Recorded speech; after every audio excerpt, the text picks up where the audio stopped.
And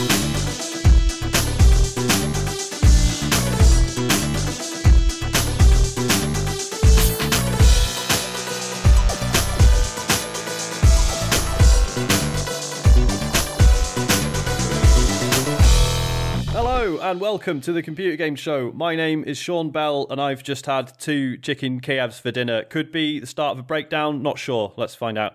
Also joined by Matt Murray. Just 2 Kievs on their own? No beans, no salad? Okay. It's been a desperate evening, mate. Are you going to have like the rest of the side, not the chips and the salad after the pod, or? No, well, I've not made any up. I've got some veg I could just boil and have. Yeah, I don't think anyone's going to be boiling veg after a 2.5 hour podcast. That'll be the most random post-pod like ritual ever. Well, I've got to have my boiled veg. The boiled veg has got to happen, otherwise it's not a podcast. I can't sleep without it. Also joined by James Farley. Hello. What have you had for dinner, mate? I had spaghetti bolognese. It was nice. It wasn't very good though, because Chen made it, and she's not that great at it. It's like she's really good at cooking a lot of stuff, but it's not one of it's not just not food. It's it's not very good. I tell her, every time I say, like, you need to add like a bit of ketchup to it. It gives it a little bit more sort of flavour to it, but she won't do it. And yes, it's not very good. Jesus. Well, have you not made it for her with ketchup so she can see the difference? I've done it many times. It's usually me that does it, but I was late in this, like tonight, so she did it, and it just wasn't that great. And she just doesn't believe in ketchup in bolognese. Does she actually not agree with you? Has she tried yours and thinks it's shit? No. She said it was better, but she just doesn't want to do it. I don't know why. I think she's just trying to spite me, to be honest. I can admire that. Yeah. Right, housekeeping. We are not far off now from doing our live show at EGX Rezzed this year on Saturday the 6th of April. We're in the Fringe Theatre at 4 p.m. You don't like just a normal ticket, it's fine. You don't have to pay extras to come and see us, because I don't think we'd get away with that, even if we tried. No one will be there. Just come along. It will probably be pretty good. James won't be there, sadly, but Dave will, so swings and roundabouts. After that, we're going to have a meet at the Minories. It's apparently a 60-second walk from Tower Hill Tube. We'll be there from about 6:30-ish. We've got a website now, thanks to Matt. We've got a lovely website at thecomputergameshow.com. It's still up. It's still working. It still, hasn't fallen apart yet. Which, I never thought it would. There's a bit of an issue with the YouTube API, so it's not showing our latest videos. But that's not my fault. That's a YouTube thing. Yeah, trust me. They've got bigger problems. YouTube get blamed for a lot these days. Well, they really have. We're probably quite far down the list. We also stream loads, in case you weren't aware. Every Wednesday, Matt streams Resident Evil 2 at 8:30. Currently finishing Claire's B campaign. Yeah. This Wednesday, tonight, if you listen to this, I should have Claire's B campaign finished, and then the game is officially off my plate. Fuck. I've been racing through it. I'm sure we're covering what you're playing, but I'm racing through it. But tonight should be the end of Resident Evil 2 for me, so I'm quite excited. Cool. Every Friday, 9 o'clock, James plays weird Twin Peaks sort of rip-off Deadly Premonition, which I gather also is not, it's not going too well. No, it was better. This week was better. Okay. It was significantly better, but how much of last week's stream can you remember, James? What do you mean? Well, last week's stream, that was when you ended it because you had too much to drink. Wasn't that the case? that is what happened. Yeah, how much of the last stream can you recall? The last 10 minutes were a bit hazy, and so I went back and watched it because I was like, "Oh, did I say anything really bad or anything like that?" But no, it was okay. Just I just got to the stage where I couldn't go on because my head was throbbing, and I just thought, I've got to stop now. Suddenly decided I have like 4 massive bottles of beer. Like, what was it a bad week? I don't want to go into that, Matt. Okay. Okay, so every Sunday, Matt also streams Bloodborne at 8:30. And then every Tuesday at 9 o'clock, I play a random indie game, which usually I keep a secret until the stream starts, because sometimes I feel like if I tell you what the game is beforehand, you might not turn up, and fuck you, I'm not letting you do that. So, if you are enjoying the streams, or even if you couldn't really give a shit, if you've got an Amazon Prime sub, then you also have Twitch Prime, and you can go on our channel, and you can every month you can just give us a little sub for free. It don't cost you anything, but it gives us some money. Literally creates money out of nothing. It's just true. It's a real thing. Yeah, it's literally a magic money tree. It does exist, but seriously, it does help us out a lot, and we really appreciate it. I think that's it. Feedback. That's it for housekeeping. Yeah, lovely. Let's get on to the old feedback. Well, this has been a point of contention in the WhatsApp group in the last few weeks, but I'll read Ricky Cartwright's email. Hi all, I have some beef with the podcast. No. I mean, I don't agree with this next line, but Matt, as the new main one, it is your responsibility to lay down the law to Sean, grow a backbone, and tell him that he has had lots of opportunities to play Life is Strange Season 2, Episode 2, and it's now too late. You are kicking him out of the spoiler cast and are going to record the new spoiler cast this week with just you, James, and Dave. As a loyal TCGS listener, I feel like you owe me this.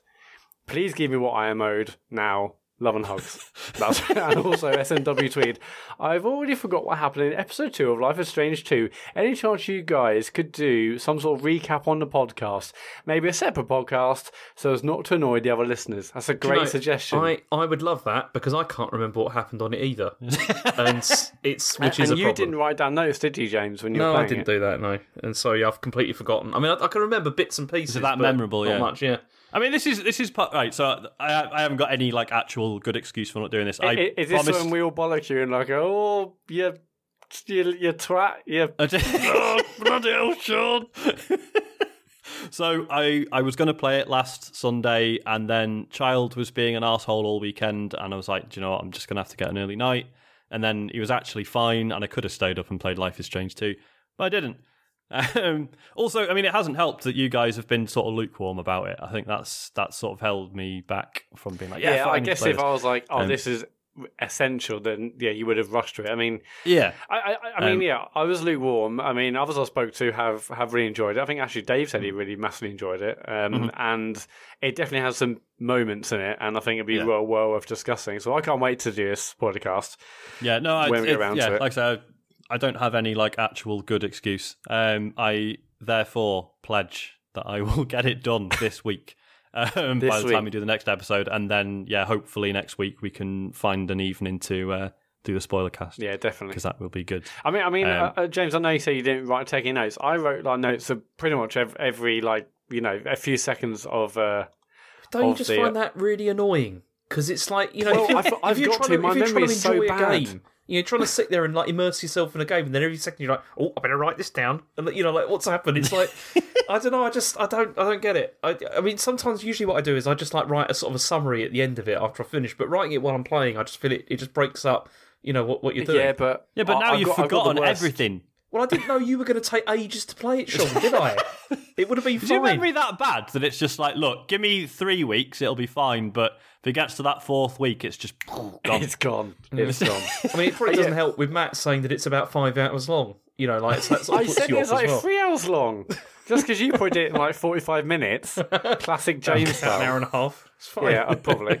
I mean, but if I don't write notes down, I won't remember anything that happened. I've got the worst memory on the planet. So, do you ever do the thing of like when you write like a really vague note for yourself, and you're like, I'll know what this means, and then a week later you come back to a scribble that says like, remember to do thing. And he's fuck, why did I do that? I mean, it doesn't happen so often these days, but like in the past, if I like had a few to drink and I've like written down what I think is a brilliant idea, or like one time I wrote like a best man speech to someone at a wedding, and on the next day I'm like, this doesn't make sense at all. It's like this would never work in the real world. Silly old thing, innit? What, the brain? The brain. Yeah. Anyway, Kurt Lewin has emailed in. Last week we talked about the game streaming future, the discless future, because we obviously mentioned that new Xbox One S all digital edition. Kurt Lewin, his email is about to start now. One thing that I don't think has been mentioned much around the whole game streaming future thing is that if everything is just streamed to our mobiles, tablets, and even TVs through apps, it will spend the end of the console launch, which is one of my favourite times as a gamer. Not just the launch, but the unveiling of the new console too. Some of my fondest gaming memories are watching the conferences that would reveal new hardware, and then the Christmas days as a child or adult where I can unwrap a new console. Those are great times full of excitement that sadly look like they may be disappearing. Also, as a side question to this feedback, do any of you know if VR will work over streaming? I'll answer that last one. I mean, it's gonna be. The latency is going to be ridiculous. So I think VR over streaming is It's a recipe for far away in the future. But who knows? I mean, maybe Google will go change that. Who knows? But a VR over streaming, I think it could be some distance away. And the whole will we lose out on the the consoles if everything's just through apps on our TV or tablets? I think. I mean, unless something changes, I think I hope to God there is always a place for these consoles. Yeah. Even I mean, obviously the next Xbox, the current rumors there will be like a smaller streaming centric one and like a powerful one, and hopefully that's the case, because I would definitely miss the excitement of a new console. Absolutely, it's going to be a physical, actual console in your house is always going to outperform a remote one that you're seeing via an internet connection. So I think always offering that to people who want it is always going to be a thing, surely. Well, I think at least just not for this next generation, this isn't going to change. This is going to be the start of a transition, I think, with this coming generation. But there's no way it's going to be just this in the next 10 years, I don't imagine. Largely because of the internet connections being problems. Over here, it's genuinely, I think, not so bad. Obviously, there are more rural areas and stuff where it's not great. But obviously, you always hear about the data caps in America or stuff in Australia. So, if that's the case, we are, I reckon 3 generations away, surely, from that sort of stuff. If not everyone in America is connected to the internet, and maybe those people not connected are just not the audience for this sort of thing. So maybe that's a different conversation entirely. But yeah, although it feels like we are fast moving into this new streaming future, and people like Google and Microsoft and other things like that are you can stream games over your internet. There's so many other millions of people that aren't a part of that conversation and don't have the internet speeds required. So hopefully that will always mean, at least for a fair few generations, that there will always be a physical machine that's going to power that. So there's also all those questions, isn't there, about sort of ownership and stuff, and how once this all goes Game Pass or whatever, then what do you own? That kind of thing. It is different. But then, because as we've said before, video games have enough of a problem with us not being able to play old stuff. And if everything goes the way of Netflix, where oh, by the way, next week the license for this game expires, so that would be very shit. It's the other thing I find interesting about this is, Kurt mentions here this idea of when it's Christmas and it's you go down to unwrap a new console and stuff like that. It's I was just thinking, it's it still goes back to that thing of the origin of video games as being a toy, kind of thing, really. It's something which you buy that is like a toy, rather than just a piece of media, which is kind of what you sort of get from other forms of entertainment. So it is a shame if it does go that way. Speaking purely hypothetically, if so everything went the way of streaming, would I miss having new consoles every few years? Maybe, but I wouldn't miss having to pay several £100 every time. That's a good point. Comes out. and also, I can also kind of, maybe this isn't going to happen, but in my mind, what they would maybe do to sort of show that is, it's obviously less exciting, but they'll say, okay, it's a new console, but we're okay, how could I describe it? It doesn't sound shit, but essentially what they might do is, we're updating the servers to 2.0, and that's going to mean, faster latency or better graphics. Yeah, I can imagine them actually saying, there's a huge, push server side or software side, and actually this is going to massively, improve graphical quality and latency and fidelity, and if you're a premium subscriber, you get this stuff now, and I can imagine them sort of building in software server-side upgrades, and that will feel like a new console launch. It won't be the same, but I feel like that's possibly how they'll spin it, maybe? Totally. And if they've got developers that they basically own, which apparently is what Google are doing, they can just be right, it's server upgrade is happening on this date, and here are the games that you can only play if you pay a certain extra amount to be able to use the newer service or whatever. Yeah. So not as exciting as opening a box and getting a new thing, but I can still see that being a thing. See, I'm still really concerned as to who the sort of the gatekeepers are going to be of this new streaming future, because we're going to come on to it maybe a little bit, but Google have got their event, haven't they, this week? And yeah, I don't know. I guess as you're listening to this, it was yesterday, so we're going to hear about this on. Yeah, we may be totally wrong about everything. So let's make some wild predictions. Well, no, because I've just got this massive fear that it's going to end up in a sort of another race to the bottom as the app stores were. Because I wouldn't trust Google or Apple to run gaming because I just don't think. They just no. But you say that, but also, I mean, I know it's not in the news, but like Jade Raymond announced last week that she's a VP at Google now. She hasn't mentioned in what department. Obviously, it's going to be this new gaming console, whatever, this new gaming department, whatever they're going to unveil tomorrow or yesterday as you listen to this. So like they're getting some big people in. I think like Phil Harrison's involved. They're apparently been caught in developers and so on and so forth for a while now. So I feel like this feels like a much more serious play than anything else that they've done, and if certainly anything Apple have done. Apple's ridiculous when it comes to gaming anyway. It's just, despite having like the App Store and everything, it always just felt like they never really knew what games were or like anything. It's just I remember when I was so excited when I bought the Apple TV, I think version 3, not the most recent one, but it's the same. I bought that and like the MiFi pad, and I played a couple of games. I was like, this is pretty cool, but it just died after that. But Google are taking this seriously enough to get good, decent people in from the gaming industry to work on this. So who knows? Obviously at this point it hasn't been unveiled to us. We're not sure. Everyone listening to this knows more than we do, which actually is commonly the case. I mean I don't know, I'm just worried. I mean, all companies are bad and have shady sides, but some are worse than others, and Google's one of those, and it's a concern. Yeah, but Google are just one company. It's not like whatever Google do, that's not going to change Nintendo or Sony or Microsoft, is it? Is that what you're worried about? That's what Unless I'm worried whatever about, Google do is so good that the others have to catch up. Well, no, it doesn't. It doesn't even have to be good, does it? It just needs to be cheap or whatever, and get enough of the mass market on it, and then it can sink everything else like they did with the app stores. Yeah, I guess that is a worry, but I mean, it is so hard to say. But do you not think we've sort of been through that? That race to the bottom has happened on mobile, and then we've got where we are on mobile. Like, are they suddenly going to say, actually, all our full price games are now like 30 quid?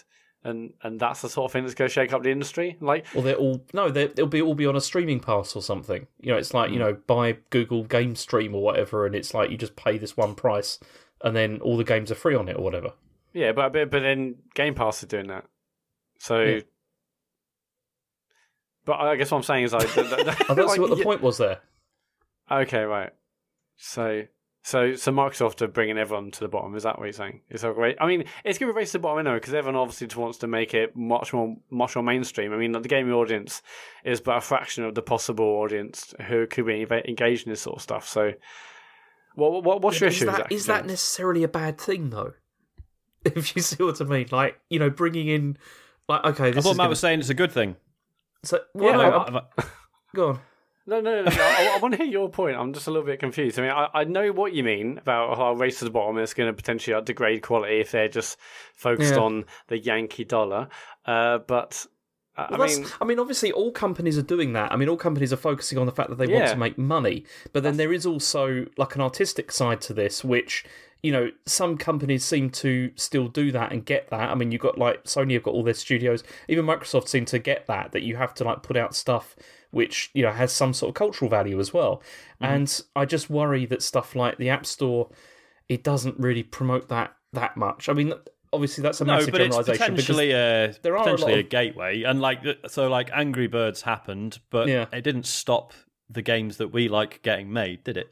Well, not yet, no, because that hasn't taken that over yet, has it? It's like I don't think it will. I think if you're just broadening the audience, that doesn't necessarily roll over into like the things we enjoy. And just because Flappy Bird happened, Flappy Bird didn't kill Naughty Dog. Maybe it would have done if it had been on consoles and free and all that kind of thing. I don't know. I'm panicking here. Is what's happening? Are you panicking? Yeah. I just don't want my really nice like single player games to go away. That's what I'm really worried about. It's just I don't know. That's my concern. I'm people are probably saying this like they're worrying about TV killing the radio star. Am I right, guys?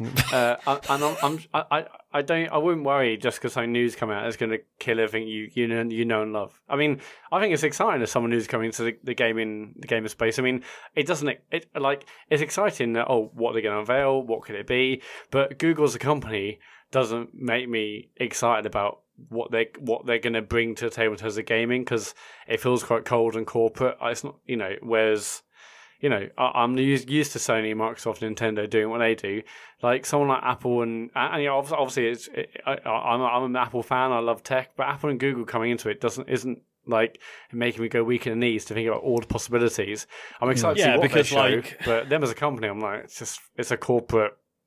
Like Sony and Nintendo, and to a lesser extent Microsoft, you don't get that sort of tech bro whiff about them. Whereas, it's like with Google and Apple, it's like it feels like they're going to try and make the hobby as efficient as possible. That's exactly what I mean, Sean. That's what I'm worried about. It's like, it's not for them. It's not really about the games. It's just about further control. That's the thing, and it's just further control of entertainment. No, I get that, but I don't think it's going to erase like what we currently enjoy about video games, unless people like us actually go, do you know what? I really like these shitty games that Google are putting out. Not that they will necessarily be shitty, but you know what I mean.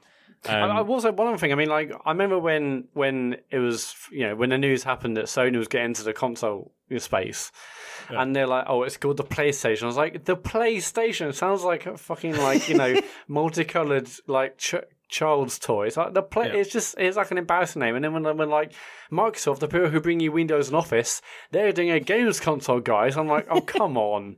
and now look, I mean, like it's obviously totally different.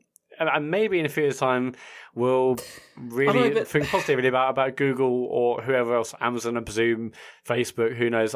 Maybe we'll see and look at their gaming development and gaming sort of offering as a positive change. But right now, we don't know. Who knows what's going to be unveiled tomorrow/yesterday? I mean, it's the expertise that they get on board, isn't it, that will make it or break it. I mean, so we know they've hired Jade Raymond. And apparently they've just been hoovering up developers all around sort of San Francisco. Yeah, I know a couple happened last year. I can't remember, but I can't remember who they were. But I'm sure at the time, Google bought them. That's interesting. And then, we don't know who they are now. But it's that's not necessarily the same as when Microsoft first got involved. I mean, to be honest, I can't really remember that far back. But that seemed very like the Xbox was very much sold on the tech, wasn't it? Yeah, but it was also... And also you had Halo as well, but... Yeah, but Microsoft also did have like a background in gaming to a degree, like before that. Like, true, with Microsoft Game Studios existed like as a PC thing way before... Yeah, but Sony had a background... did as well. Like, Sony had They had a background CD players and mini disc. Like no, they didn't. That they also had like their game division as well. They were making stuff like before. They were making games and things before. Weren't they famously going to do the CD player for the SNES or the? Yeah, that was. That was the thing. Yeah, and then they fell out because Sony wanted to do an advert saying that it was a console that made your SNES more powerful, and Nintendo resented that. And they should have gone a Mega CD route and just not advertised it at all. Final Fantasy VII could have been on the N64, guys. It could have been, yeah. Imagine that world. Yeah. Sliding doors, mate. Or the first Uncharted on SNES, like 2D, pixel art. But no, it's like, from what I'm trying to say is like, for Microsoft and Sony, both of them had like background in games, like to a degree, and it sort of made sense that they would try and then expand into it. Obviously, Microsoft were doing it because they wanted to own the living room was the thing, and the same for Sony as well. But there still was a kind of background. Whereas with Google, it just feels like more control, like which is the same, I guess. But I don't know. It's just I don't know.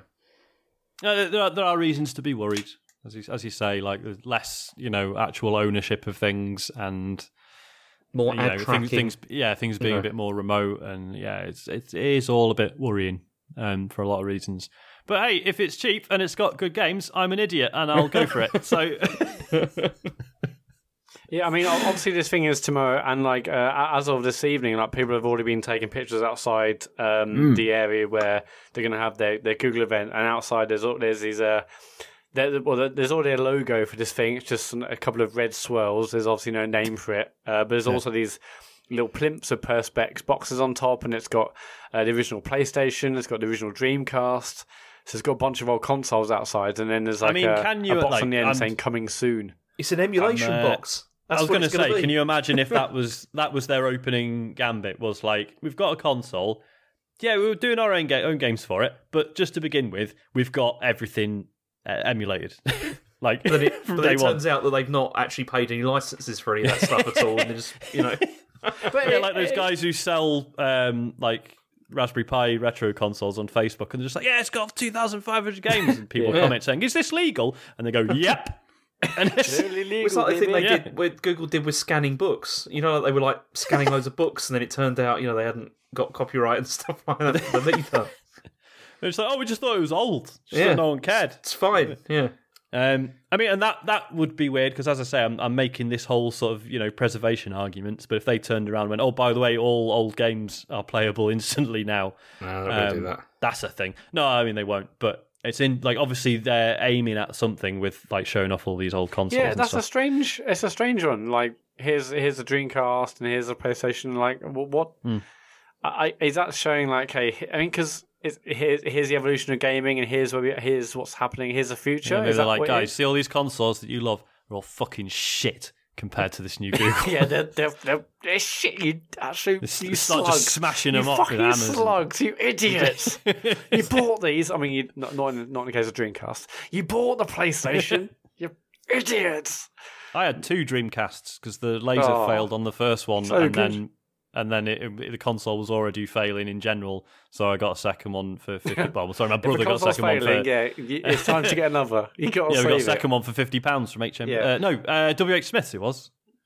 That was weird. Does a failing salesman turn up in a shitty car? No, it turns up in a better car, and that's what you were doing. You're like, this console's dying, but I'm buying another one because I believe in it. Yeah, but in terms of like the whole ownership thing, like. That does not bother me at all. I think a few years ago that might have done, and obviously I just to say I'm not like a retro gamer, I'm not like a collector, so obviously it's like a very different mindset to people who really care and collect that sort of stuff. A few years ago, maybe that might be the case. I was ridiculously precious about my iTunes library. Like, I don't know, 10 or maybe some time frame ago, I was obsessed with the listen count. I had every single track, I had like hundreds of CDs. Everyone was in iTunes, all like labeled, and it was like that was it, and I was obsessed with that. And then obviously like things like streaming and stuff came, and I was like, you know what, I can. It is a bit of a ball ache actually, making sure my entire fucking 100 gig or 200 gig library doesn't corrupt and it's only on one machine. And actually, I guess I can deal with the slight lack of quality. Although honestly, like with the headphones I use at work and stuff, I'm fine with the quality of Spotify. I don't know. I mean, and I'm sort of used to things like Netflix coming. It's annoying, and we mentioned this before. Oh, I can't watch that thing now, but I don't. But like, also, Matt, Matt, with your gaming habit of, playing stuff for about 2 hours and then sacking it off, this is like perfect for you as well, isn't it? Because you have all these ones you can just try and then just bin off. Fuck off, James. How's Crackdown 3 going, Matt? Well, I've got other games to play. And it's, how is it going for you, James? You finished it? I never said I was going to. Well, so the argument I always trot out with regards to preservation of games is, people don't do it so much anymore, but there was that whole thing of what is the Citizen Kane of gaming? Where did that go? And the thing with Citizen Kane is like when it actually came out, no one liked it. It reviewed really poorly, and it was like I think it was like 10 or 20 years before people's understanding of film improved to the point where Detroit. This is what exactly, mate. Detroit. This could be what happens to Detroit. So we don't know. In 20 years' time, we'll look back on this and say, "You idiot, James! I can't believe that." I can't. Okay, what point is it? There could be a game that everyone thinks is shit now, but in a decade or two, like our critical understanding has improved to the point where actually we realise it's a work of genius or whatever. Like that has happened. James, let's have a bet. In 10 years' time, we're going to look back on Detroit. We'll look back on Detroit, James. Okay, what year is it? 2019. In 2029, we're gonna. Yeah. Okay, I'll set a calendar invite. But the thing is, Matt, we might not know because we might not be able to play the fucking thing anymore. Yeah. Well, I was sort of hoping on that, actually, Sean. And then the bet will be lost. No, 2029, James. So the reason we'll look at the reason you're okay with games not being playable in 10 years' time is so that you can't be held to account for your opinions. Look, whatever it takes, Sean. If the whole industry goes down to save me, I'll do it. I'll fucking do it. Yeah, okay, James. 2029. We'll look back on Detroit and see what the talk is about the game. Was it a milestone? Was it not? Point is, even things we think are shit might be worth looking back at some point. And if we are robbed of the opportunity to do that, that is a shame. And the other thing is, have you heard about MySpace this week? Yes, I've heard. Yeah. So for those who aren't aware, I can't remember how it came out. I think people because MySpace still hosts a lot of music that like bands used to put up on there and stuff. And basically people went on there and like, oh, none of the songs work anymore. What's up? And MySpace just went like, oh yeah, sorry, we migrated over to a new server and everything's corrupted. Sorry. And that's it. Like years worth of music is just gone. And that can happen to any. I mean, obviously that implies that they were like negligent or actually did this on purpose. But the point is, it still happened and to other online services. I blame Tom. Tom from MySpace. Tom from MySpace. What fucker? Is he even still involved? Surely not. No. He just travels the world now. I follow him on Instagram. He seems like an absolute dude. He just travels the world. That's what he does. That's what he needs to do. He sold his shares for millions in many years ago, and then he's having a right old time now. Yeah, but anyone who's still relying on MySpace for their music backing up, I mean, sort your life out. No, I know, but the point is there are things on there that you might have thought like, well, it's online, so who cares? Like it's there. Why would it ever not be there? And then it just wasn't anymore. And then it was only a couple of months ago we had the Wii eShop getting shut down, or whatever it's called, the Wii shopping channel getting shut down. That's all completely inaccessible now. True. It's shit. It's my point. Yeah, no, it's a good point. Good point, well made. It is shit. Should we? Okay, so should we? Probably should move on. Yeah. No. I mean, we've got loads to cover, but like the Google thing, Jason Schreier basically did some thoughts pre GDC or pre event tonight, and he basically said some things like, "Oh, it could be just a controller," and on the next tweet, it's like, "Was my it's just a controller thing too obvious or too subtle?" So he clearly thinks or knows it's just a controller and like a USB thing that plugs into your TV. I think that makes the most sense, doesn't it? Like, especially if it's like a Chromecast thing, where it's like it works. It doesn't need to be anything else, does it? Really? No. Yeah. So is the only thing in that box at the end after like Dreamcast and PlayStation is just going to be a controller and like a very small USB device? Probably, yeah. I mean, you know what they'll do? It'll be like you buy that and then you have access to the service for like 6 months or a year or something. Like same as they do with like the music. Yeah, Google Play Music or whatever. It's like, hey, get 3 months for free or whatever. So how much? So what Chromecast is what, like £30 or less? How much do Chromecast? I think it's 30 for a regular one, and is it like 50 for the one that does 4K and stuff? I think, and maybe more. Given that say a DualShock or like an Xbox Pad, they're like 40 or 50 quid.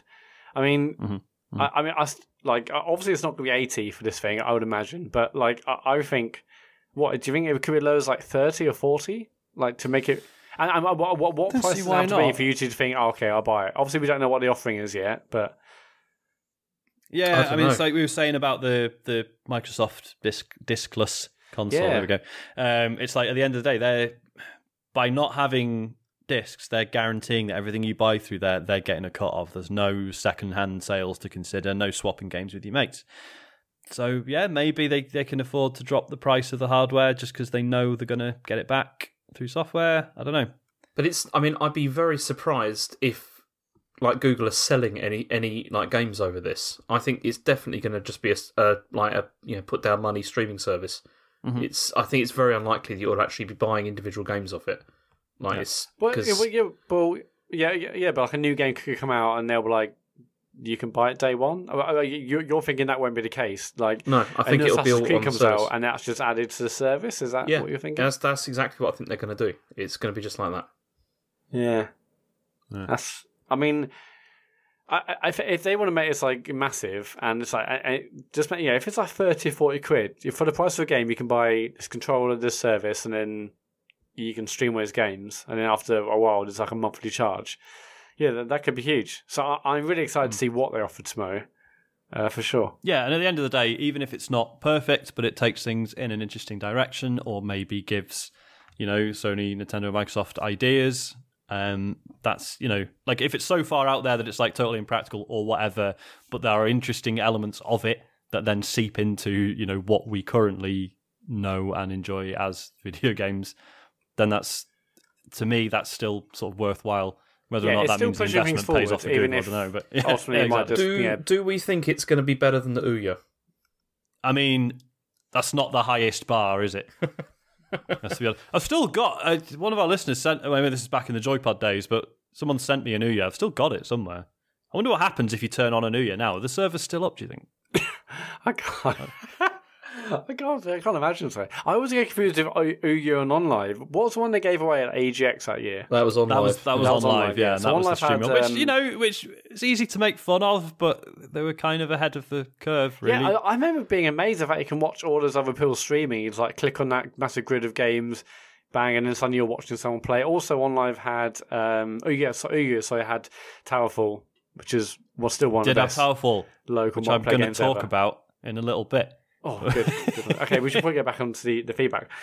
Yes, sorry. Yeah, we're still on discless stuff, but it's all good. James McCall, a discless console discussion. I hope we never move to totally discless gaming.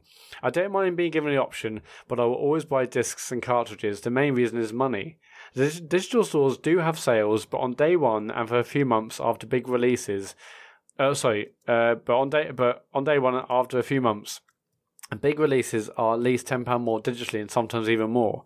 Game Pass doesn't have enough day one releases, especially first party, and PS Now is a joke.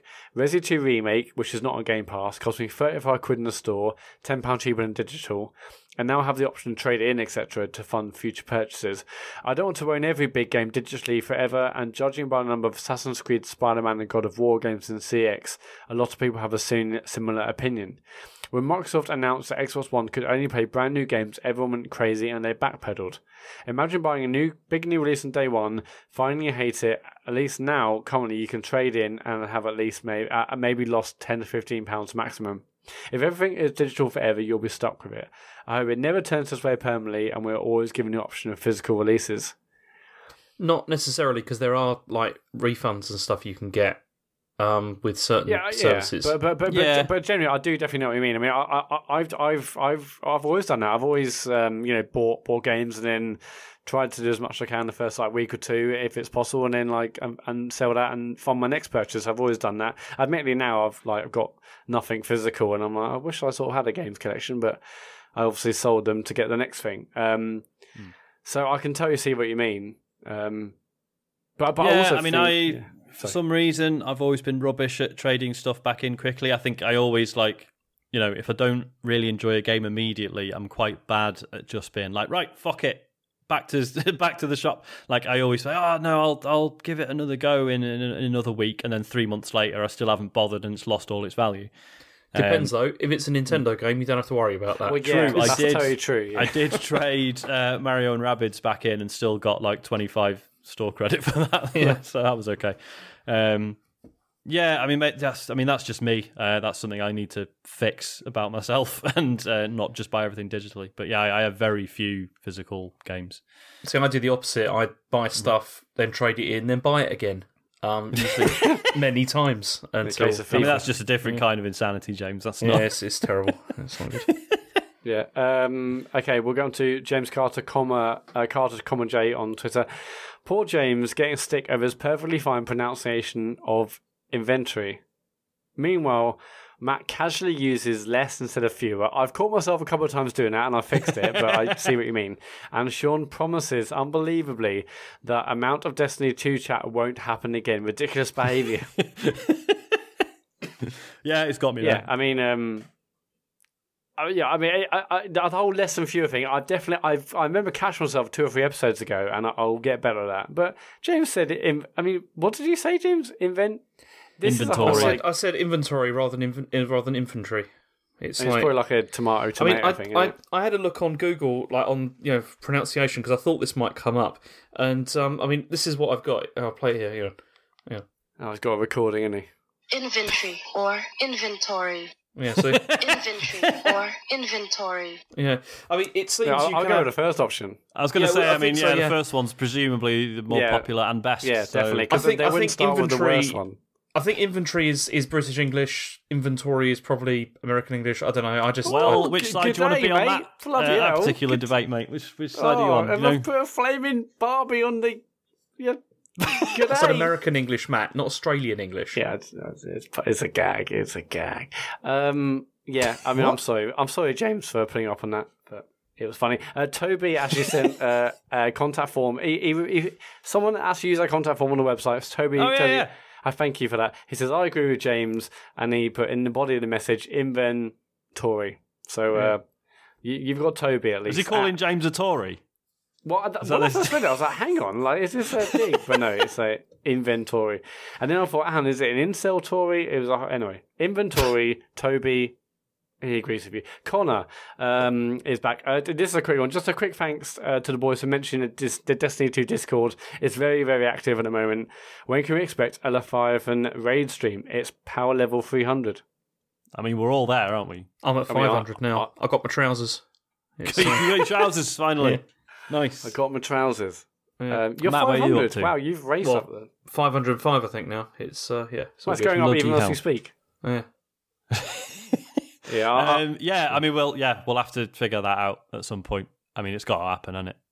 I reckon if we can get one of the experienced members of the Discord to guide us through it, we can probably do it in relatively short time. Unless we're all total shit, which is a distinct possibility. Yeah, I mean, back in my day, when I was doing raids, it was it was a full week's worth, and even it was a stress to get it done before the Thursday cut off, I think, at the time. Yeah. Or no, one some other day. I guess if you're there with someone who knows what they're doing, you can rinse through it in a week, fine. in a night. Sorry. Yeah. We'll figure that out.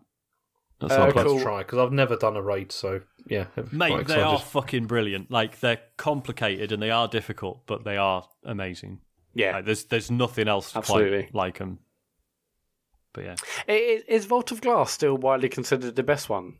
I think it's been usurped now. I think generally people prefer like the Destiny 2 ones. Oh, amazing! Okay, well, as in like the one in the Forsaken pack, or just one of the ones? I think it's the same as Destiny 1. I think Leviathan is still considered like the best. I think, but listeners may disagree. Also, I've fallen into doing fucking Destiny chat again. It's happened. Stop we it. Got him, boys. We'll end with Dave Chong at Big Shimmery Wall, who did our branding for the podcast. Obviously last week we talked about the fact that Dave typoed when he asked him to do a branding, and it was Computer Game Show, CUM. He tweets, I did just think the typo version seemed like a very on brand for a Joypod successor. So again, Dave Chong saw the message, thought that that's perfectly normal. They're going to call it Computer Game Show, whatever. Computer Game Show. Also, he also says, actually just thought, if Dave hadn't sent me that typo, you might not have all ended up with the rainbow penises. So they are meant to be penises then? Well, I just thought that was, I don't know. I mean, that's the designer himself saying that, so we can... Well, yeah. That's it. That was the inspiration. I mean, penises. So one type... Basically, our brand is a walking typo. If you hadn't sent Computer Game Show. I've got a polo shirt with rainbow dicks on it. Yeah, that's it. I had no idea. I didn't know it was dicks. I wouldn't have signed that off. People are wearing a typo. Wearing it around to, family occasions, funerals. I know, our brand is a walking typo, thanks to... Oh, well, it's funny, isn't it? It is funny. That's funny. It for feedback. If you want to leave us feedback on anything we've said, done, or whatever we've done, it's at Computer Game Pod on Twitter. Or you can email the Computer Game... Oh, no, you can't. That's another one. You can email podcast at thecomputergameshow.com. Right, James, when... We're looking forward to this. Go on. When you've been... It's a pretty straightforward one this week. You've been sitting in like a weird position, or maybe you've been on the toilet for too long, like been having a session on the Switch or whatever, and your leg goes numb. And then when you stand up, like as all the nerves start coming alive again, it's like actually quite like it's really uncomfortable. And like you can't get proper like pins and needles. Like it's the fucking worst feeling in the world. And you have to like shake your leg about. It's a bit weird to walk on it. Exactly. Yeah. So I want that, but the numbness is my ignorance of current events, and the painful tingling is the news. Okay, so I'm going to shake the news about a bit and like try and walk it off. Yeah. And no matter how uncomfortable it feels, just get the nerves going again. Okay. Here's the Love news. That was a good one, Sean. Anyway, okay, so the news has been rubbish this week. Let's be honest. I mean, I was in two minds. I don't know until you tell me. I was in two minds about most of this stuff because it's all a bit rubbish. I mean, we can just whip through it a bit. I mean, the first one was, Ninja earned $1 million for promoting Apex Legends. I mean, is anyone surprised? I mean, that they did that. I mean, no, but God, I mean, can you imagine? I've nicked this from Twitter. I forget who tweeted it. If you're listening, I'm sorry. But just someone was saying, like, can you imagine if you actually worked on the game and you earn like an all right salary, but you've been working on the game for years, and then you find out some guy just came in, played your game for a bit, and got $1 million for doing it. I mean, arguably, like, this is the reason that the game, or one of the reasons that the game's done well. Like, they have done a good job of marketing it and stuff. It's a lot of money, but also this is a massive reason why it blew up. I think. I mean, you get people like Ninja and Shroud and Dr. Disrespect playing it. That's going to command an audience of millions and millions. Or it takes those three, like, arguably three of the biggest on Twitch. I mean, in Ninja's case, the biggest. I guess he's still the biggest. But yeah, I mean, it's a massive sum of money, but also, I think, if anything, that's going to be like that's going to be an absolute bargain, I guess, by the end. I mean, obviously, the Battle Pass launches tomorrow or yesterday. As you listen to this, and they've had probably 50 million was the last time they updated this on their numbers. Yeah. They're going to be making an absolute shitload of money from this. So 1 million is like, well, why not? Worthy investment to get on board. I'd be interested to know how that sits within like the entire marketing budget. Like, it probably wasn't even a massive chunk of the entire it. marketing budget was 1,020,000. We've spent a bit on an influencer. There'll probably be like a lot more than $1 million spent on marketing in general. Like, I wonder if it works out cheaper for them to go for these like influencers. Because it's like just pay them a bit of cash. Hope they don't say anything racist or whatever while they're playing, and then it's a dice roll. Yeah, and then just do that rather than having all like the adverts and stuff. Oh yeah, I mean, this absolutely feels like a model moving forward. Like it was a perfect storm, and I think that's this is why Apex was blown up. It's a perfect storm of nothing was unveiled beforehand. They got these three and probably other big influencers. It's a great game. I was going to say, I mean, that doesn't hurt. Yeah, that's obviously a huge part of it. And obviously, if they, had showed them a shit game, maybe it'd be totally different, or a less than stellar game, it'd be different. But yeah, it's just a perfect storm, really. Just a question though, was he completely upfront about the fact that he's being paid to play it? Yeah, he fully was. I mean, in his streams, he said he was like an Apex partner, or his tweet said #ad. And then after that initial ad period, he said, "I'm not being paid now, but I love in this game." So that's still being paid now. Wink, wink. And I was going to say, like, I'm not being paid now, but I do still have some of the $1 million I was paid. Yeah, I'm still making it rain at home. That made quite a positive impression on me. And it's weird. Yeah. I mean, none of the articles actually pick up the fact, like, oh, hang on, what, is this a good thing, bad thing? Obviously, there's a discussion on Twitter about, there's always comments about reviewers being paid off, by Sony and Microsoft to give good reviews, and then actually like a streamer comes in getting paid $1 million, but that's fine because it's like a different type of criticism. Not even criticism, is it? I mean, I guess we hold like YouTubers and streamers at a lower level in terms of that case. I don't think anyone thinks it's fine. Like, everyone knows this is messed up, like that whole sort of idea. But I think what's thrown me is what's messed up about it specifically? Like obviously a proper journalist or a games critic, they have their code of conduct. They, their whole like job is about criticism and having an honest appraisal of things. And like these are like big YouTubers and Twitch people that getting paid and they'll play the game. And I think it's like, I mean, it doesn't help that, like, actual journalists get fucking slaughtered if there's any whiff of like preferential treatment or like, oh, you've been paid off by the publisher. Yeah. for some reason that's a stick to beat actual journalists with, but people you just like on Twitch or whatever can do whatever they want. It's like ninjas literally being paid off by the publisher. Exactly, but that's fine. That's so I find that weird. Bet, like, there's probably loads of people in like one of the Apex Legends reviews or impressions. I bet there's people in the comments there saying, "You bloody paid off, aren't you, by Respawn? You idiots, probably to one of the gaming publications." This is happening. Yeah. And there's also with part of the reason streamers and YouTubers have done so well is that because it's just them sat in their bedroom or whatever playing games, like people feel like they have this much closer connection with them. Yeah. And then which is weird and a bit dangerous anyway, and then to turn that around to like a marketing opportunity is also really creepy. Yeah. So I don't know. But it's going to happen. Of course it's going to happen, because for publishers it's like, oh, well, people don't trust the people who actually know what they're talking about anymore, but we can just pay these kids to play it instead, and everyone loves it. I mean, why would you send stuff to like a reviewer who's going to give like a subjective opinion or whatever on it when you can just send it to somebody, pay them some money, and they'll say it's great? Yeah. It's, Okay, next story. Division 2 physical sales were just 20% of Division 1's. And so, I mean, this is quite interesting because, I mean, there's obviously the numbers don't include digital. Yeah. And it also launched. It also launched on a Friday, not on a Tuesday. But then, because they didn't have as much time to build up numbers. But Eurogamer still argue that this doesn't, even with digital, it doesn't come close to making up the difference that it would have been between this.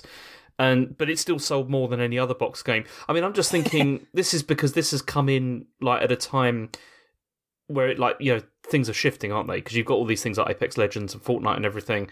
It was always going to be more difficult to launch with this, with something like Division, than it was when the Division first came out. Because when the first one came out, there wasn't so much choice. There was Destiny and Division. That was it, pretty much. Yeah, so Destiny was still in year 1, I think, and everyone was like, it's good, but it's got problems. So there was definitely room for something else to come in and do something a bit different. But then Division 1 wasn't great for that, the first year or whatever. Yeah. Whereas from what I've heard, Division 2 pretty much hits the ground running and is pretty good. And after the, Anthem came and went.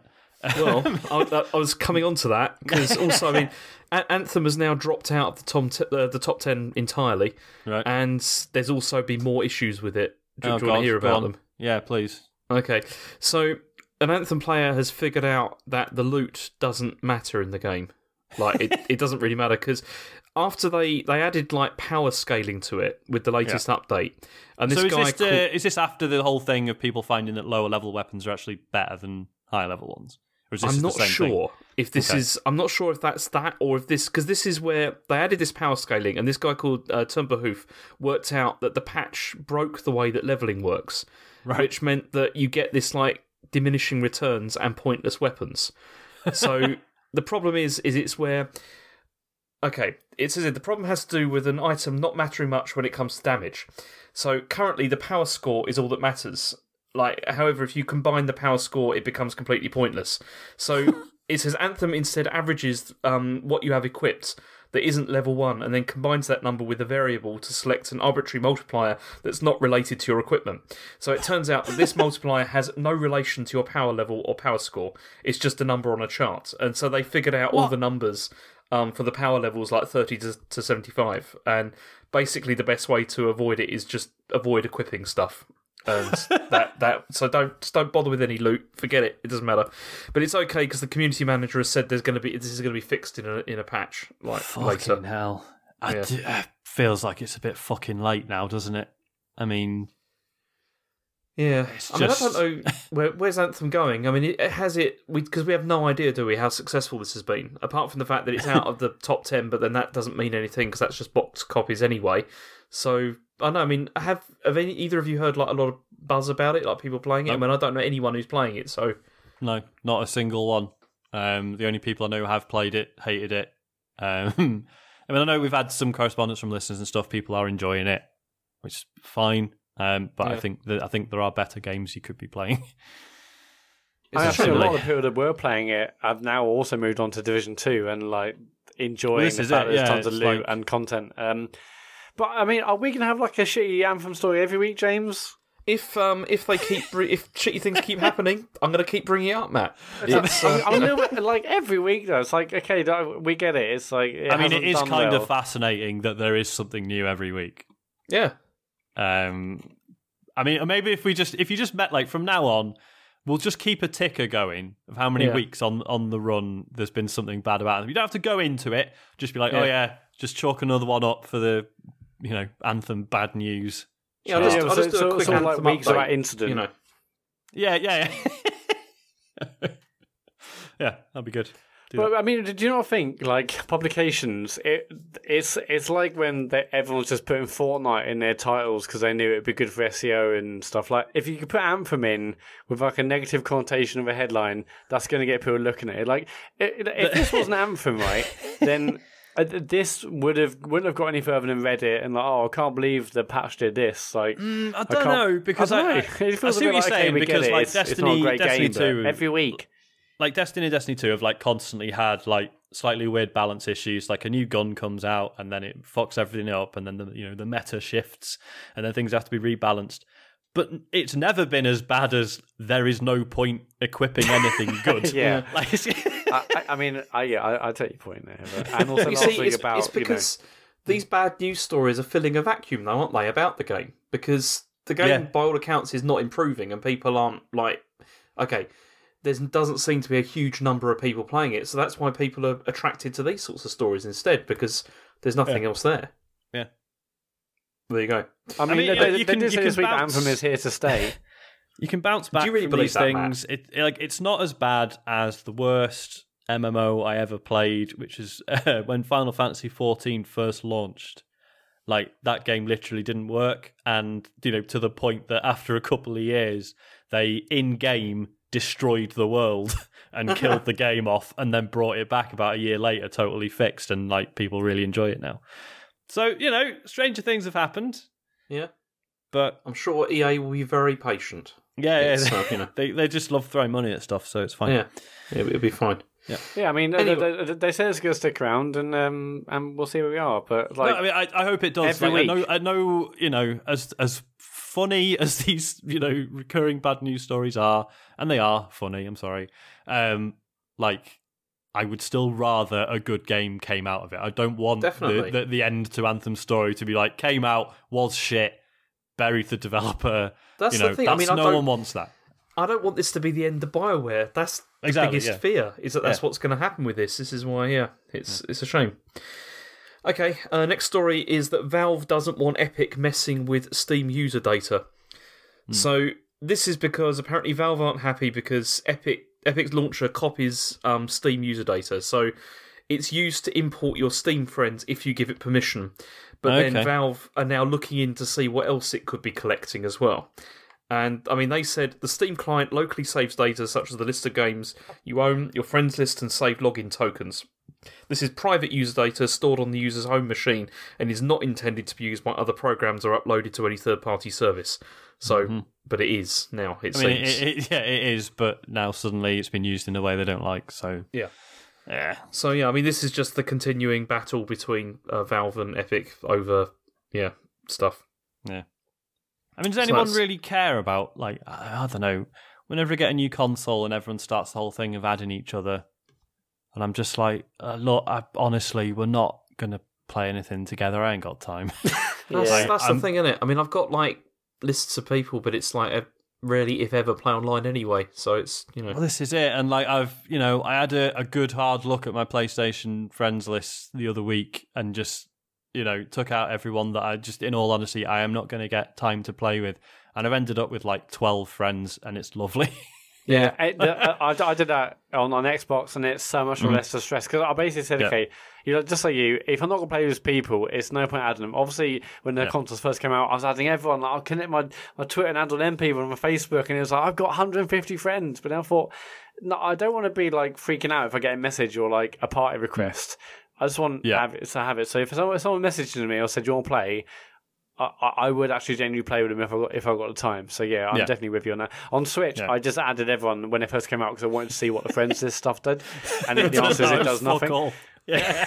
So I should just agree with everyone. And to be clear, like if you're listening to this, like, oh my God, I thought I used to be friends with Sean and maybe I'm not. It's nothing against anyone at all. It's just literally, it is purely just a time thing. And like when I haven't even got time to play with my close mates most of the time, it's just one of those things. I mean, it's different. Like the Xbox Live Arcade days when everything had leaderboards. That was like an actual. Yeah, there's a point to that. Requirement for Xbox Live Arcade games. That's why Braid had a bloody time trial mode because he was just told he had to put leaderboards in somehow.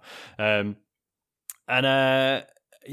was okay because you could have sort of casual friends on there, and it was cool to be not necessarily play with them, but do score chasing and stuff. But then even then, I'd have like a few people on my friends list who were just like really obsessive about everything, and they were always at the top, and I would never come close to their scores. So after a bit, it was just like, I don't really know you either, so get off. That's the thing, I'm the best now. I'm the best at everything. At least there's like the potential for leaderboards on PS4 and online play with PS4 and Xbox on Switch. Like, is there any need for any friends? Like, there's no point. I guess I can see what you last played. So but that's probably about it. It's quite handy. I mean, I use it to keep tabs on you, Matt. I know you do. I know you do. Yeah. Have you seen all my timers on Ape Out? Yeah, I did. Yeah. 10 hours. Yeah. I need to have a look at my Xbox Live friends list because like 90% of that is like last logged in unknown. Yeah, I've got loads like that. It's because my Xbox Live's friend list is still basically similar to the one when it first started. And like we were first on it, and it was like a group of people that were from like they're on like forum and everything, and never play with anyone anymore though. It's just I've got a small group of people I play with, and that's it. It's just. Do you ever get that thing where like Facebook tells you that it's someone's birthday, and you're like, I probably should delete them actually, but I can't do it on their birthday. And then that'd be the worst. What? Is Sean going to message me? Oh no, he's blocked. Oh no, he's deleting me. But that's a good point, actually. Once upon a time, I was like, "Oh, it's someone's birthday. I don't really know him, or I don't want to talk." I'd always message him happy birthday, but not really the case anymore. Also, it's not as prominent as it used to be, anyway, is it now? So I used to be pleasantly surprised how many people would continue to wish me a happy birthday on Facebook. Yeah, I think everyone's just a bit. Don't know. No one bothers, do they? Yeah, I should call that as well, but. I don't go on Facebook. Well, I do go on Facebook every day, but I don't engage with it enough. I don't really go on it, apart from like daily sessions. I go on it every day, multiple times a day, but also I'm not like posting on my wall all the time, and did one the other day, and it just felt really weird. It's like, oh yeah, I just forgot. That's not really a thing anymore. Some people are into it, like no. Okay, let's move on. Okay. Microsoft officially announces Xbox Live support for iOS and Android. This is coming, but there's no news of the Switch version yet. So developers are going to be able to include Xbox Live achievements and gamer score clubs and friends lists, as we were just talking about, so that's going to be great. And it's all going to link into their Microsoft Game Stack thing, but it's only for mobile developers at the moment. And so I guess that's good if people start fixing that in. I mean, it's weird, isn't it? Because do you remember when iOS first started? There was there was about 2 or 3 companies were offering like similar services to this. Yeah. And then they all disappeared. Yeah. I can't remember one of them, but one of them went, I guess this isn't even I shouldn't have even started talking this little sentence. But yeah, I definitely know. I definitely remember what you mean. Yeah. I was obsessed with that at one point because I had like many friends lists on each one of those apps. Yeah, it was kind of cool, and then Apple kind of like said, well, no, we're just going to do like Game Center or whatever, and then just did that, and then fucked it, because they just didn't bother with it, and then even just removed it, from the OS. It was just bizarre. Everyone else just like I said, I'll sod it. We'll just we'll cut over and die. But actually, they should have stuck around because they would have lasted longer than Game Center. Yeah, annoying. Anyway, I guess this is. I mean, it's. Cool. I guess maybe we'll see something in like a year and a half's time. I wonder if anyone actually is going to implement it. But yeah. Okay. I guess is everyone just waiting for the Switch? Is that everyone? Basically, everyone's just waiting for the Switch, aren't they? Is that? Yeah, I think so. Yeah. Yeah. Okay. No Man's Sky is still alive. There's a new update, isn't there? There's a new update coming. This is No Man's Sky Beyond. and it's going to have some new online multiplayer component, or whatever. And Hello Games has said that it will include a new way for players to meet and play together.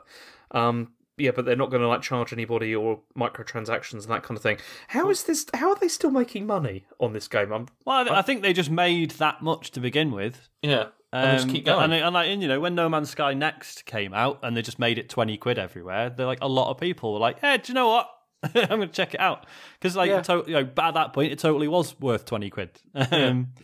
So, yeah, I think it has just done that well that they can afford... Because, they never expanded the team, did they? I think there's still only, 8 people working on it or whatever. So that money will go a long way. So, yeah, I think they can they just can afford to just crack on with it. Yeah, I mean, if anything, obviously... It was massive when it first came out, and it also is infamous with all the issues and stuff I had. But now there's always posts or on all the major gaming outlets and mentioning on podcasts like we're doing right now about the big updates. And generally, I think the consensus is actually it's a good game and it's really positive, the discussion around the game. So I wouldn't be surprised if they actually have quite a steady trickle of people are buying the games again. Every time it's like, oh, new update. You know what? No Man's Sky, is that still a thing? And they'll go back to it and people will be pleasantly surprised. I mean, yeah, I mean, this, it's going to be online and bring your friends. That is not enough to pull me back in. No. I definitely came back last year with the big update, but yeah. Yeah, I mean, I'll definitely check it out when the update comes on. Because, I was really surprised. The PlayStation website did that thing where it showed you, your 3 most played games. Yeah. Yeah. And mine was literally Destiny 2, Destiny 1, and No Man's Sky, which I was not expecting. So, yeah, it turns out I have actually spent a lot of time on it for some reason. Well, I mean, apart from the initial, first couple of weeks waiting for it to get good. Yeah. I do enjoy it for what it is. There's always an exciting promise of that game. I just don't really feel as excited about what the promise could be these days. I mean, I know it's improved, but I'm always like, it could be amazing. You can build things on your planet and meet other friends and explore the galaxy together. And even if now you can do that, and it feels like this update is certainly going to get people there, it's not right. It's not really enough for me anymore. Yeah, there are other games that do that now as well, like Astroneer. I don't know if you've seen that. I think that's gone to 1.0 now, isn't it? Yeah, that's looked really cool for a long time. So I think if I was to, if I wanted a game like this where I could play with my mates, that looks like a much more collaborative experience. But then maybe this new No Man's Sky update will change that. I don't know. Well, what I find interesting is when he was kept talking about the MMO quote. You've seen this, yeah? He said it's not an MMO, yeah. Yeah, but he says it's not an MMO. and basically, it feels like for the following reasons, because it won't write, it has said, the new features will not require a subscription, won't contain microtransactions, and will be free for all existing players. So is that the 3 reasons why it's not an MMO? Because they do that. It feels like it is an MMO. Because if they did that, they're going to have to start adding story and quests and all that kind of thing that are maybe a bit deeper or whatever than it already has. Maybe. I don't know. The questline stuff that's in there now is actually pretty good. But yeah, no. So hang on. So there isn't actually a date for this, is there? It's they're going to share more in the coming weeks. Yeah. Yeah, fine. I mean, it's actually it's actually a couple of things. So it's this No Man's Sky Beyond is the name of the update, and then it's it comes in 3 parts. Mm-hmm. Okay. Yeah. So the first part is called Beyond, and there's 2 other parts I haven't announced yet. Okay. Yeah, but it comes out in the summer. Oh right, okay, all right, it's a way off then. But yeah, it's fine. I've still got it installed, so I'll Yeah, me too. Yeah. In other new game news, Back for Blood is coming out, which is what's that, James? Well, it's a sort of sequel to Left 4 Dead, because it's being developed by Turtle Rock, who previously made Evolve and were the team behind the original Left 4 Dead at Valve. So it's basically kind of like Left 4 Dead 3, but they don't say it is that, obviously, because they can't. And I mean, I don't know. I guess David would be quite excited about this if he was here, because he liked Left 4 Dead a lot. I mean, Left 4 Dead was amazing, and I would love a new one. Obviously, Evolve didn't really do enough. No, but I would be well up for what this is. It's a co-op first-person zombie shooter. I mean, it's also going to have PvP as well, which I'm not sure that was going to work. But then also, but they said no battle royale stuff. But then I was thinking, I mean, has it been done yet where you've got like a battle royale map with zombies in it as well that are kind of like attacking players? I mean, Black Ops 4 has zombies in the map, but it's not. They do the that same as well. This. But yeah, but it's they're in like smaller sections of the map. I think it's a bit silly them saying no battle royale. Like this game, basically they've announced this game. There's been no footage, no trailer. They've literally just said the game's been worked on, and we're building a team now. If you want to help build the game, join our team. So what, we're looking at like 2+ years away. So it's a way off. It's a bit silly to say no battle royale because. Well, yeah, because I mean, why not? I'm it's not 2 years away.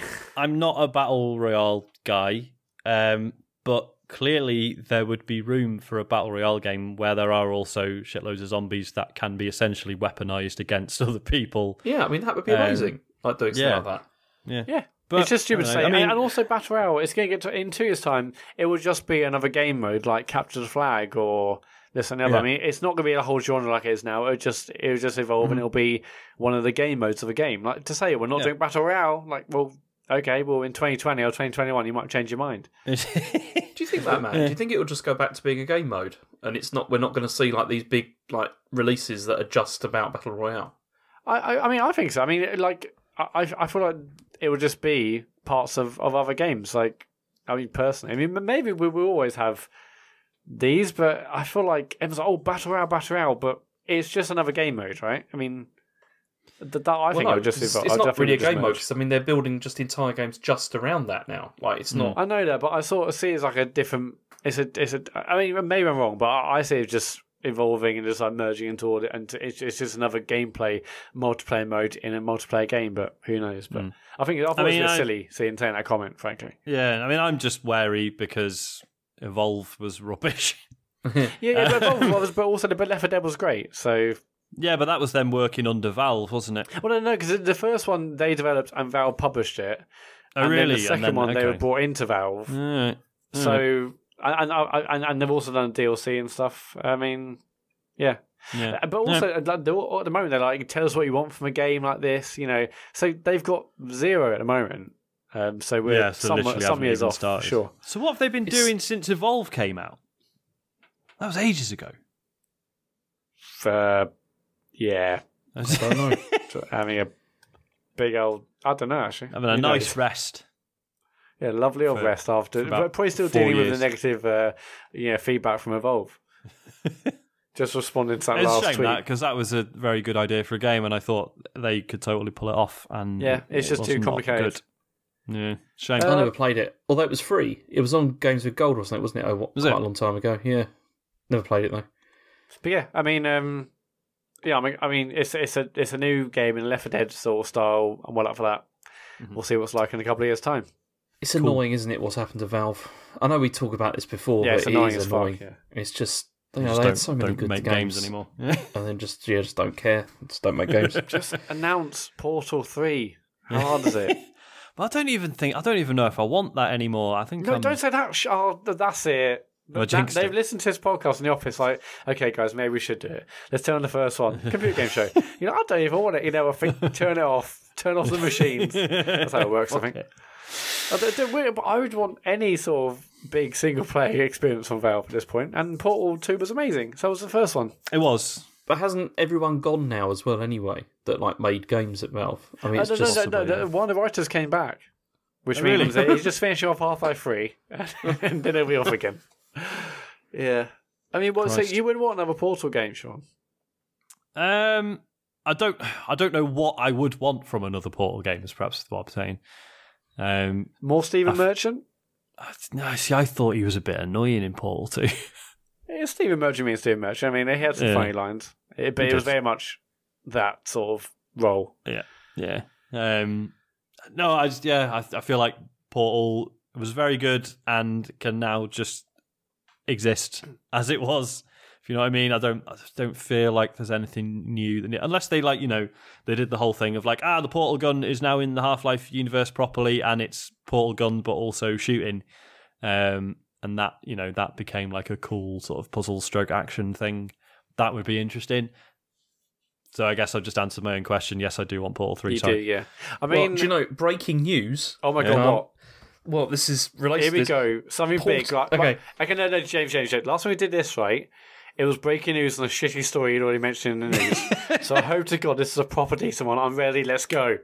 Okay, here we go. Yeah. So Portal, Left 4 Dead. Yeah. What? The writer of this has co-founded a new co-op game studio with the Riot Games designer Kim Vol. Yeah. So there you go. Okay. Cool. That's just happened. Thought it was a big announcement. Yeah. I'm going to stop getting excited for your breaking news events. Yeah, well, sometimes exciting stuff happens. This wasn't one of those times. This wasn't one. Mm-hmm. Yeah. I mean, all we want, right, is a new Valve IP. Like, even that, as like an E3 announcement, would be pretty fucking exciting. Like, oh my God, a new IP from Valve, Mario shows and gameplay. I mean, rather than just a logo. Imagine Microsoft had that as an announcement. That would be Megaton style, wouldn't it? It would. But it's not going to happen. Just buy Valve, Microsoft. Well, announce an exclusive. I mean, obviously Valve were big into gaming. They had that partnership with PlayStation when they had Portal with Steam Link. Steam do you remember that when everyone's like, "Oh my God, Steam is coming to the PlayStation 3." Yeah. It's going to. It's like, no, that's not what's happening. Right. What have we been playing? Matt, do you want to go first? Yeah, I mean, I've played a bunch of games. I think also James has played. I was going to say there's a lot of crossover this week, but yeah. With The Division 2. That came out last week. James and I have both been playing it. James sounds raring to go. Yeah, I mean, I've played it for about 3 hours, maybe 3 to 4 hours. Okay, I've probably put about 5.5 in. I had Friday off, and I played all of Friday. Didn't have any server issues. Just played it with my mate Joe. It was brilliant. I had a great old time. You've only played what, three and a bit hours, James? Yeah, 3 to 4 hours, I think. What are you thinking so far? I played some of it on Friday, and then Friday night I hit it with my friends for a while. And yeah, I mean, I've got kind of mixed feelings about it, to be honest. Mm-hmm. I mean, Matt, go on, tell us why it's really good. So the first one, I enjoyed, but then stopped for like a week while I was busy at work. When I came back, I couldn't play it because even 2 levels of level difference with playing with your mates, it felt like the scaling was terrible, and I basically gave it up at that point. Which is a shame because I thought it was a good premise. This next one's out now, and I feels like it's just really, really refined. I had a great time playing it on Friday, just exploring Washington DC. The missions, although not terribly varied at this point, were fun. I think the gunplay actually feels much, much better. One thing I have realised is that it's pointless ever hoping or believing anything will ever feel as good as Destiny. It just won't. Yeah. And I just have to understand that now. Like, no other game's going to feel that good. But it's still, I think it feels a lot better. And actually, as I'm getting different weapons, much more upgraded weapons, the gunplay is starting to feel much, much better.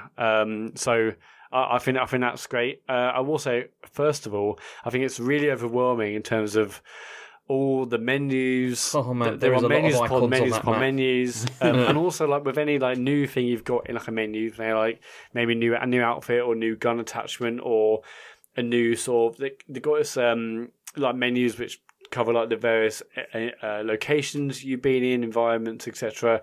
Maybe you've picked up like an audio log somewhere. For everything new that you've seen or accessed or obtained, there's a little orange exclamation mark on a menu at the top, basically showing like a notification. And honestly, it was like within like 5 minutes after the first like tutorial mission, you do a tutorial mission, then you make your way to like the White House and stuff, and then you can basically join mates or play online with your friends and get on with the game from there. From there, I thought, I'll stop for a minute. I'll just clear his notifications. Got a bit of an OCD about that. I just thought, let's get rid of the orange. Let's get rid of the orange exclamation marks. I mean, that took like 20 minutes. I'm not even joking. And at one point, I'm like, I think I might have broken it because I think I've been through every single option, and there are menus upon menus upon menus, like 5, 6, 7 menus deep, and I'm like, there's still an exclamation mark. I mean, that's just me. There are a fuckload of menus. No, Matt, I completely agree with you because I have the same sort of thing with this. Because I mean, this is a particularly like Ubisoft thing, isn't it? Like in the sense that they always just throw so much information at you, like in terms of like written sources and everything, and they always have like all of like the lore and all that kind of thing. And with this, it's constantly flashing up new stuff for you to look at.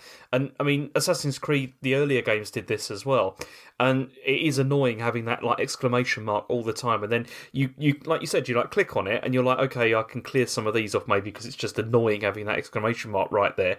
But then there's like about 6 or 7 sub menus, and then you click on one of those, and then there's another sub menu of that with even more options. It's insane. There's way too much information being like pushed at you. I really agree with you on that. Yeah, I would love a mark all as red button. Yeah.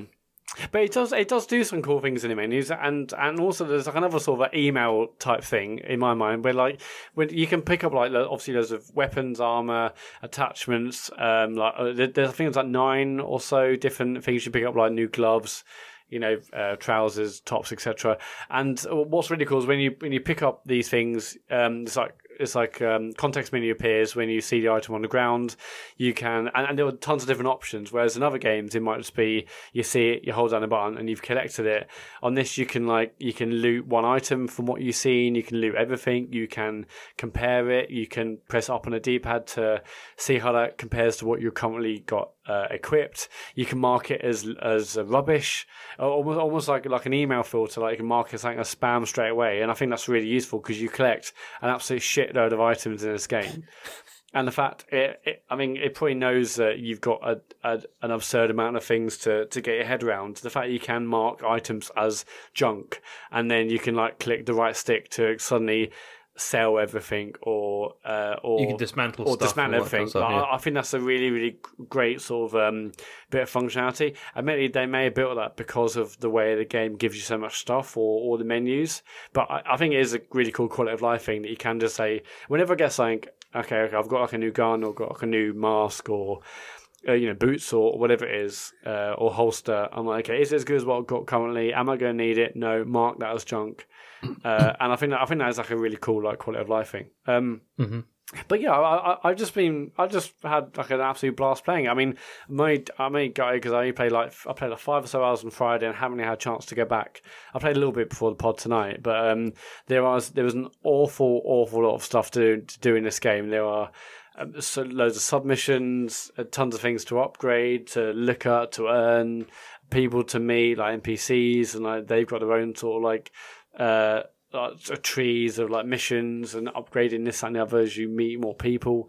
There was absolute crap load to do, almost to the point of being overwhelming. Like there's so much to see and do in this game.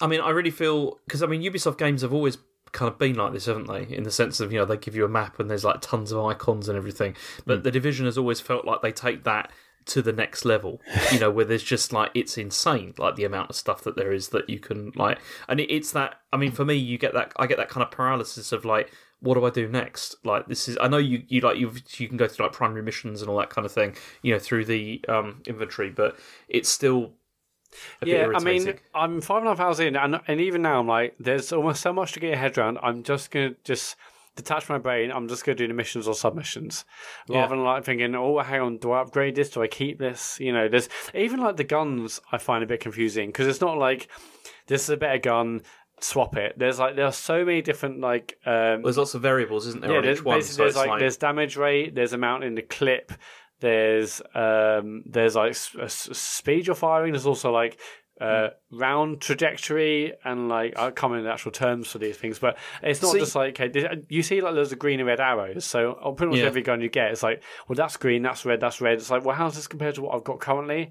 So right now I'm basically saying, does it do more damage? Yes, I'll use this now, and that's probably not the way to do it. And I'm sure when it gets to the end game, and maybe you've got a full crew of you playing, you're all going to say, well, I've got this gun, it's not as powerful, but it can fire faster. Someone else in the group has got the damage that we need. So I'm sure that sort of level of granularity is going to be really useful and important as you get to the end game. But for now, I'm like, well, there's just so many things to get my head around. I'm just going to say, does that do more damage? Brilliant. Well, I'll use that as my next gun then. I think I'd completely agree with that, because it is, in the beginning, it is like information overload, but then definitely later it will be useful to have all of that information, because I mean that's what it was like with the original Division as well. Like it was really similar to that, and that's why at the moment I kind of have mixed feelings about this, because let me first of all, let me say I don't dislike this game in any way, shape, or form. I am enjoying this game. It's good. But what we played, I mean, you remember we played at Eurogamer, and we played that mission, which was, like attacking that, like there was like down plane and everything. Yeah, it was there was like big open space, and like the shooting felt really good. Like it was just, because you're in this big open area, you're like using abilities and stuff. And I know that obviously that's just showing you like a small slice of the game, but so far there hasn't been anything like that really. I mean, I've only played it for 4 or 5 hours, so obviously I'm not that far in, but so far this feels so much like the first game. Like it really, really feels like the first game to me, because I mean I played like hundreds of hours of that like over the time when it was out, and I don't see a huge amount different in this yet. Apart from, I mean, the gunplay is better, definitely, and it doesn't have that thing whereby you're chipping like people's like energy bars off for ages and ages and ages. Like it is a lot better in that respect, but it still doesn't feel, I don't know, it doesn't feel as good as that demo we played like at the moment. But maybe that is just because we're such low level at the moment. I was going to say, I mean, even in the 5 or so hours I played, already the gunplay feels way better now than it did at the beginning, and I think that's because of the guns. And I think by the time we actually get to that downed Air Force One, I think it was the downed Air Force One sort of mission. We'll have tons of abilities, we'll have better guns. I think it will hopefully continue to feel better in terms of gunplay. I'm just concerned that like the missions so far, I mean, again, only 4 or 5 hours or so, it's like they're very like similar. I haven't done anything like particularly they exciting yet. Well, but I mean, I've had some great moments, even those simple ones. Like you really do. I mean, just playing like co-op with a mate on Friday, like we felt like we really did have to use all of our abilities and perks and deploy them at certain times, and they can be quite same. They're certainly same in the missions I've done so far. Basically, go to a place, loads of enemies appear, shoot them, go up or down the floor, more enemies appear. So not a lot of variety so far, but the gunplay is still fun, and the way those sort of battles unfold is still fun, and the way I feel like we've had to use our abilities and deploy them at certain areas. I think it's good so far. We're obviously so early in the game as well. I mean that's the thing, but it's also like you said. I've just come off of playing a lot of Destiny 2 over the last couple of weeks, and it's just coming off of that to this, like in terms of like the gameplay, it really doesn't feel as good at all. Like that, it feels like amazing, like often, and this, I don't think this is ever going to feel like that. But that's fine because this is a different kind of game. Like this is really different, and I'm sure that after I've played it for 20, 30 hours or whatever, I'll probably feel quite differently about it. Well, what do you think about Washington compared to New York? I don't know. You see, because I liked the original setting, like with the snow and all that kind of thing. I thought it was a bit different. This doesn't feel very outstanding to me. Although it does look fantastic. Like visually, I think graphically it looks really, really strong. The lighting and there's so much detail in like the environments. If you just like stop and look around, it's like this is incredible what we can see these days in terms of all the detail as well. This is what was funny because I was playing it in my group, and like we've been playing a lot of PUBG for a long time, and then we started playing this, and then they were like, I'd forgotten that games can look like this. And it's like that they don't just look like complete trash, like PUBG does. And it's like, it is nice to play a game which actually looks good for a change. Well, there is also something about it though, like in terms of, I do feel that it sort of lacks character though as well. Is part of this, like as in the environment lacks character. Not the environment so much. I mean, like in terms of like enemy types and that kind of thing. It's just. I mean, with Destiny, I agree. It's all pretty like there's just dudes to shoot. Yeah, I don't find that quite as exciting as like when you got something like massive and weird coming at you, and it's like that you got to like kill or whatever. It's not like that. I know. I don't feel that's the only thing with that. Yeah, so I mean, I would say like story wise so far, there's been cutscenes and there's been I'm hearing like bits of sort of incidental dialogue around the place, and there's loads of like audio logs you can pick up for sort of environmental storytelling and this and the other. I will say all that is, so far at least, really, really uninspiring, and I'm just like... It's also dodgy, isn't it? Like when you start... I mean, I've been reading about what other people's opinions about this, and it's kind of true. It's like, they've decided, these are the goodies and these are the baddies, but then they make this big thing about how, everyone's trying to survive, but it's just that these are the bad ones and these are the not bad ones. Yeah, these are the bad guys with guns, these are the good guys with guns. You see, just from playing the demo, it was very like, oh, by the way, the bad guys with guns are just like fucking torturing people for no reason and killing innocents, and like there was no subtlety to it whatsoever. Yeah. Which just seemed a bit unnecessary. Like in that sort of situation, the people you want to worry about are the ones who act like they're protecting you but are actually screwing you over. Right? Yeah. Like it wouldn't just be as obvious as like if you're a criminal and a situation like that happens, you don't just be like, oh, brilliant, I can just be a murderous, dickhead who tortures people. Like, it's more likely you would try and establish, like, you would use that to establish a position of power.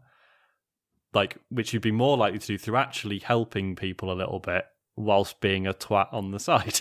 But that's totally, like, Division good, everyone else mad. Like, it's just... And it's like, that's the thing, because you've got, like, you're this sort of government, quasi-government organisation that seems to have, like, a monopoly on violence. It's just... that they're fine. It's fine if we kill loads and loads of people, but not fine if they do. It's I mean, it's because it's partly that thing, isn't it, about how they keep not wanting to engage in politics at all, like with any of these games. But then sort of implying that they will in the marketing, and then the game comes out and it's not there. Yeah, whatsoever. It's such a shame. Like I want that'd be a bit more of an edge if it were to do that. But... Yeah. Well, also because they're setting them in these environments which are like very, very political. And they're just like pretending that they're not. It's very odd. I don't know. I mean, I know what they're doing. It's because they're trying to avoid upsetting anybody by doing that. But in the end, it does feel a bit odd, really. Mm. But as a game, it's enjoyable so far. I mean, give me another 20 hours. I've heard some people complaining about the fact that if you're, say, walking around DC and you're Washington and you're sort of trying to get from mission to mission, and it might be annoying when there's like packs of enemies like firing at you and stuff. That hasn't really bothered me at all so far. And I've actually really impressed with how alive the world feels. Mm-hmm. It feels like around every corner there is something that could be happening. It could be like a bit of wildlife. There's like tons of dogs and rats and all sorts of like crazy things. That doesn't feel any different to me than the original game. Like all of that, like because that was what it was like in that as well. Like you just go from area to area and there's like mobs or whatever or things happening. It doesn't feel so different. That's why I've been surprised. I've been surprised by the incredible positive reaction that I've read about this, like, from like the Armor Forum and stuff like that. Mostly because it doesn't feel that impressive, but maybe because this is coming off the back of Anthem, and this is like, this actually works and it's really solid and it's that's the thing. Like, I was thinking about this the other day. I mean, like, with plenty of games, I mean, Destiny is one example. It feels like with Destiny 2, they tried to like redo so much, and actually the fans wanted something different, and they've gradually like rolled it back to a lot of things that Destiny 1 did so well. And then for this, it feels like they haven't done that. I mean, I'm sure they've done like a million changes under the hood, and there are like loads of changes, and maybe the end game will show those changes.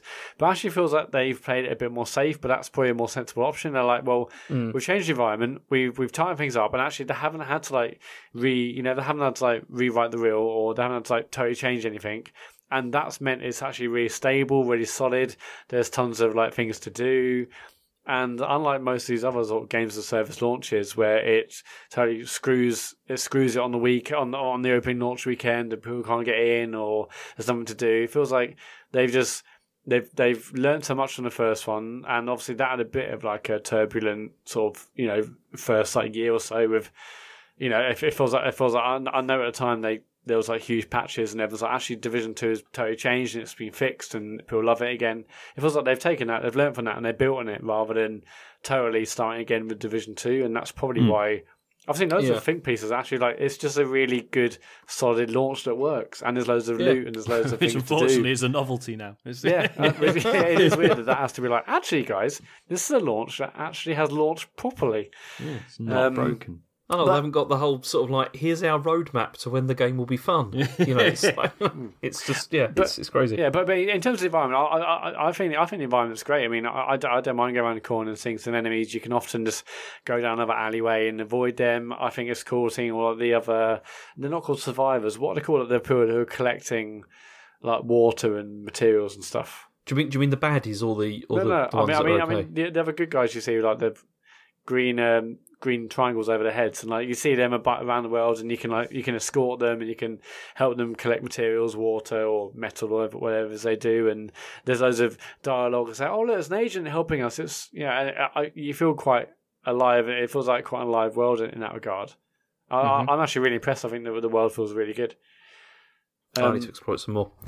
Yeah, I cannot wait. I really desperately want to find out the time to play it. I played a little bit before the pod tonight. I'm going to try and play as much as I can. Any sort of like free moment I get, I just want to just play it and learn more, see more. But so far, I'm really impressed. I think it's excellent so far. I mean, who knows where we'll be when it comes to the end game, but so far so good for me, and I'm loving playing it.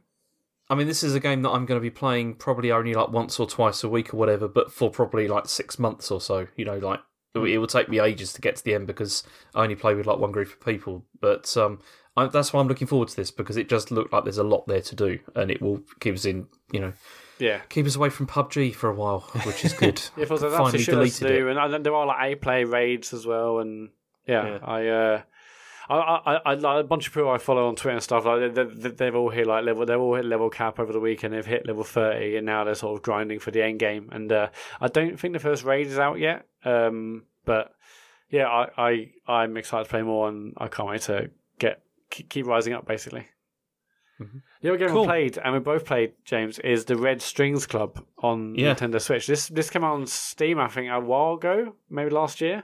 Okay. It's out now on Switch. It's another Devolver joint. I can't remember the name of the developer. But what do you think of the game, James? I absolutely love this game. I really, really loved it. I mean, it's a kind of, would you say it's a graphic adventure? I suppose it kind of is. Yeah, it definitely feels like that. Yeah. Yeah. But I mean, this is another game, and I hate doing this because I do it every week when it comes to these games, because I like narrative games, but it's really difficult to talk about this without spoiling stuff, because it does feel. I mean, I'm going to steal this off somebody off Twitter who I haven't got time to check, because I tweeted that I finished it. Yeah, and let me see if I can find the person. Okay, just by doing that, yeah. So this is it's basically a cyberpunk adventure game, Cyberpunk that is, and it's made by Destruction Team, one word, and published by another Devolver game, which is also excellent. Yeah, I've had a great fan. Actually, this came out on January 2018 on Steam, but it's just come out last week on Switch. So it's not going on the Game of the Year list then, lads. Oh, yeah, you're totally right. You're totally not be that good. Yeah, but no, I've so I mean, how much can we say? It is annoying because I just want to talk about all the best bits. And yesterday when I was talking to James about how much I've really enjoyed this game, and I really want to talk about this really cool bit towards the end, but we can't mention that, we can't mention this, can't mention that. Yeah. I mean, it's partly because it's not a game where you make decisions which will then, that creates like branching sort of choice, outcomes. Mm-hmm. Really, but it does feel like the choices that you make have an impact, and that's why it feels so interesting, because especially when you come towards the end of the game and then you suddenly realise that a lot of the ideas that you've had, a lot of the sort of the input that you've given it hasn't really shaped where you're going, because obviously it's kind of like it is predetermined, but everything slots in to place so well that it makes the playthrough feel much more sort of like yours, if you see what I mean. Mm-hmm. Yeah, and that, I mean, because the thing is, I mean, as we said, it's like a graphic adventure game. You play like a couple of different characters throughout the story. One of the characters you play is like a bartender, and the bartender has to like mix drinks for the people that come in, and you do this to try and sort of find out information from them. So it has this really interesting sort of mechanic whereby you have to mix the drinks, and there's like a silhouette of the person, and then on the person there are like these different round like sort of points which like sort of circles on their body, and each of these circles represents like different emotions. Like one of them will say something like sympathy, one of them will say fear, this kind of thing.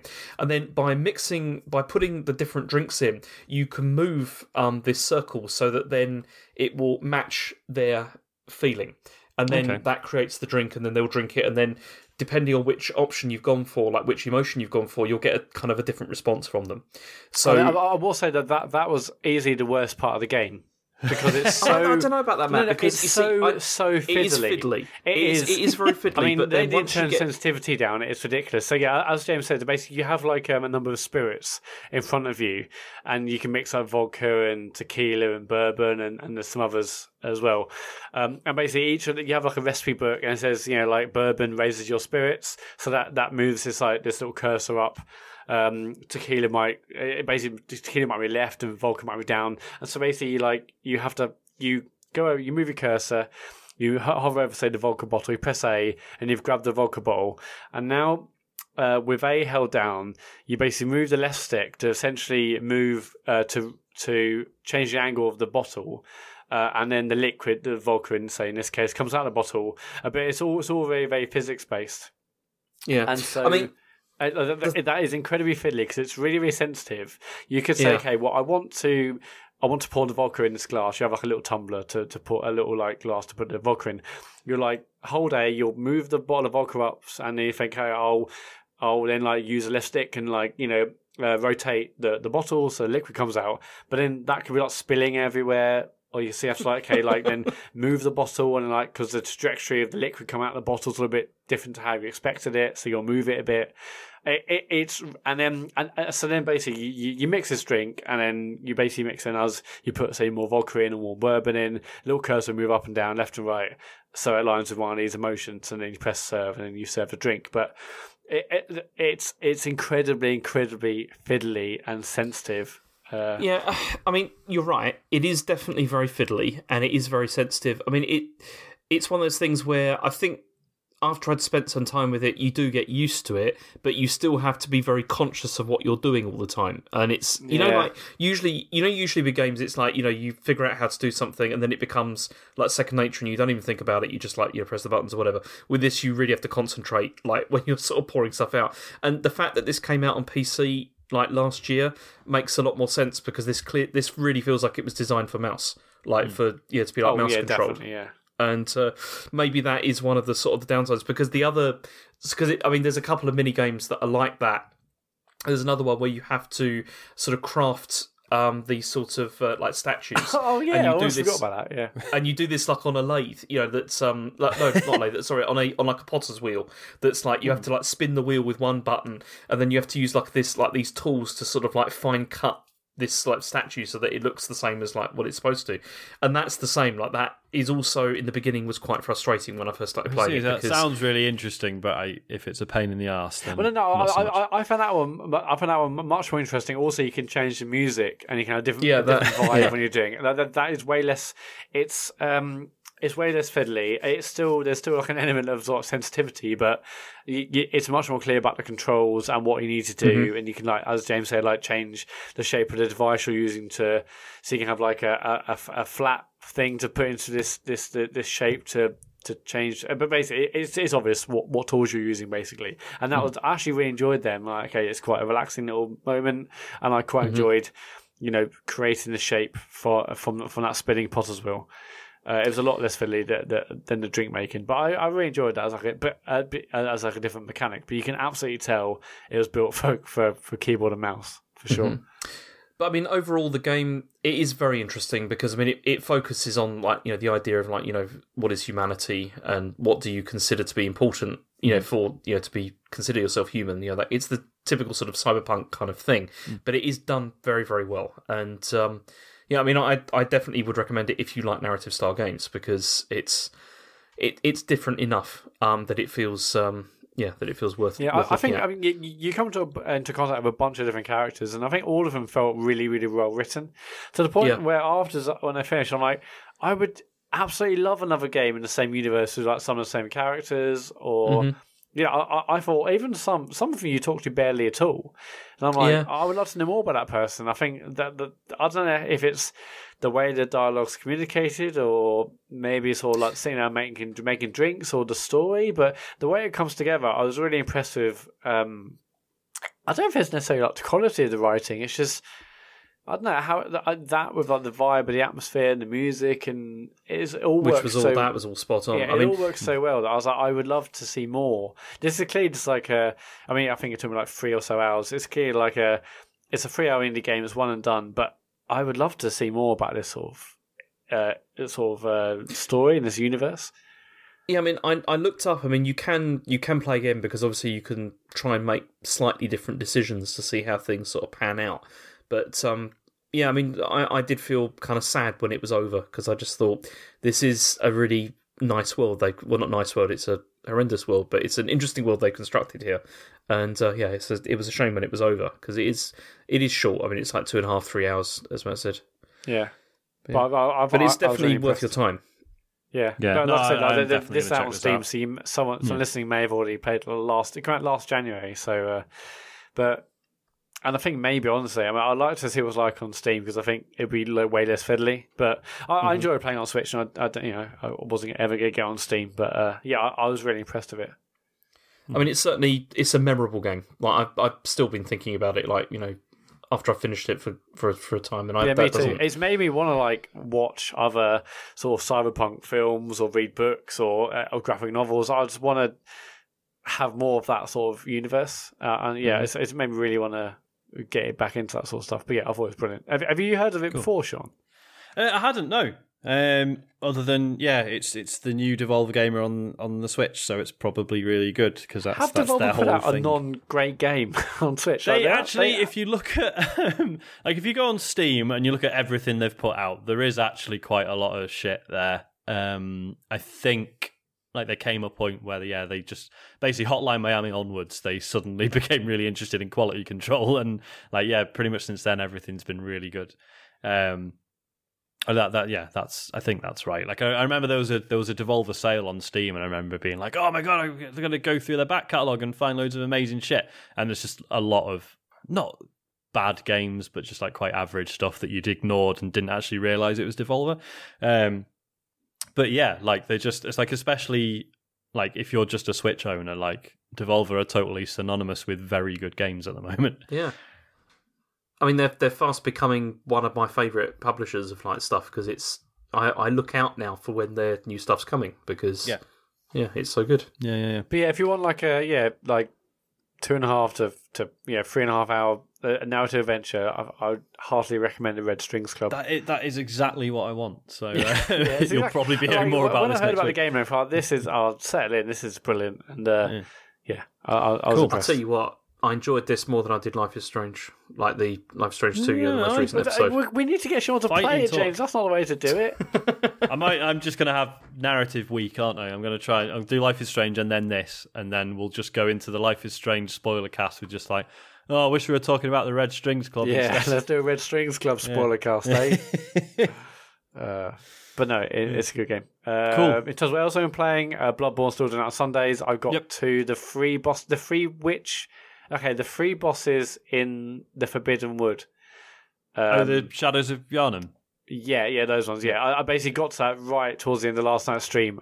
So I obviously need to get that fire guy killed because he was doing my nutting, and then get the other two done. But no, I've really enjoyed the Forbidden Wood area. I'm not sure if that's a Marmite area. Some people in the chat were like, "Oh, it took me like a few hours," or everyone before I probably started the Forbidden Wood saying, "Oh, how many streams could be stuck on this one, guys?"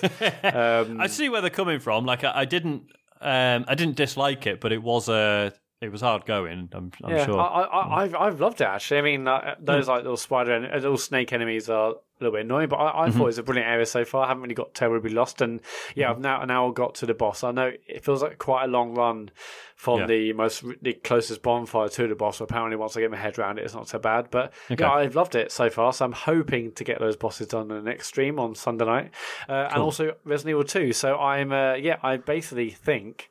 And the chat seems to suggest that I will get Claire's B campaign done tonight. If you're listening to this on Wednesday tonight from 8:30 on twitch.tv / computer game show. I'm going to be streaming this and hopefully get it off my plate. But cool. What are you going to do next? Are you going to have some free time for a bit before you? Yeah, I would like. I mean, this came up in the stream on Sunday about what I should do next, and obviously the discussion about Alien Isolation stuff. And I said, "What is there a chase in the game?" It was like the whole game is about being chased, man. And then I thought, okay, well, I watched them, and people some people say, "Matt, don't do it, you'll die," and other people saying, "You should do it, it'd be fun." And I watched them footage. I actually watched some review stuff yesterday, and people saying actually.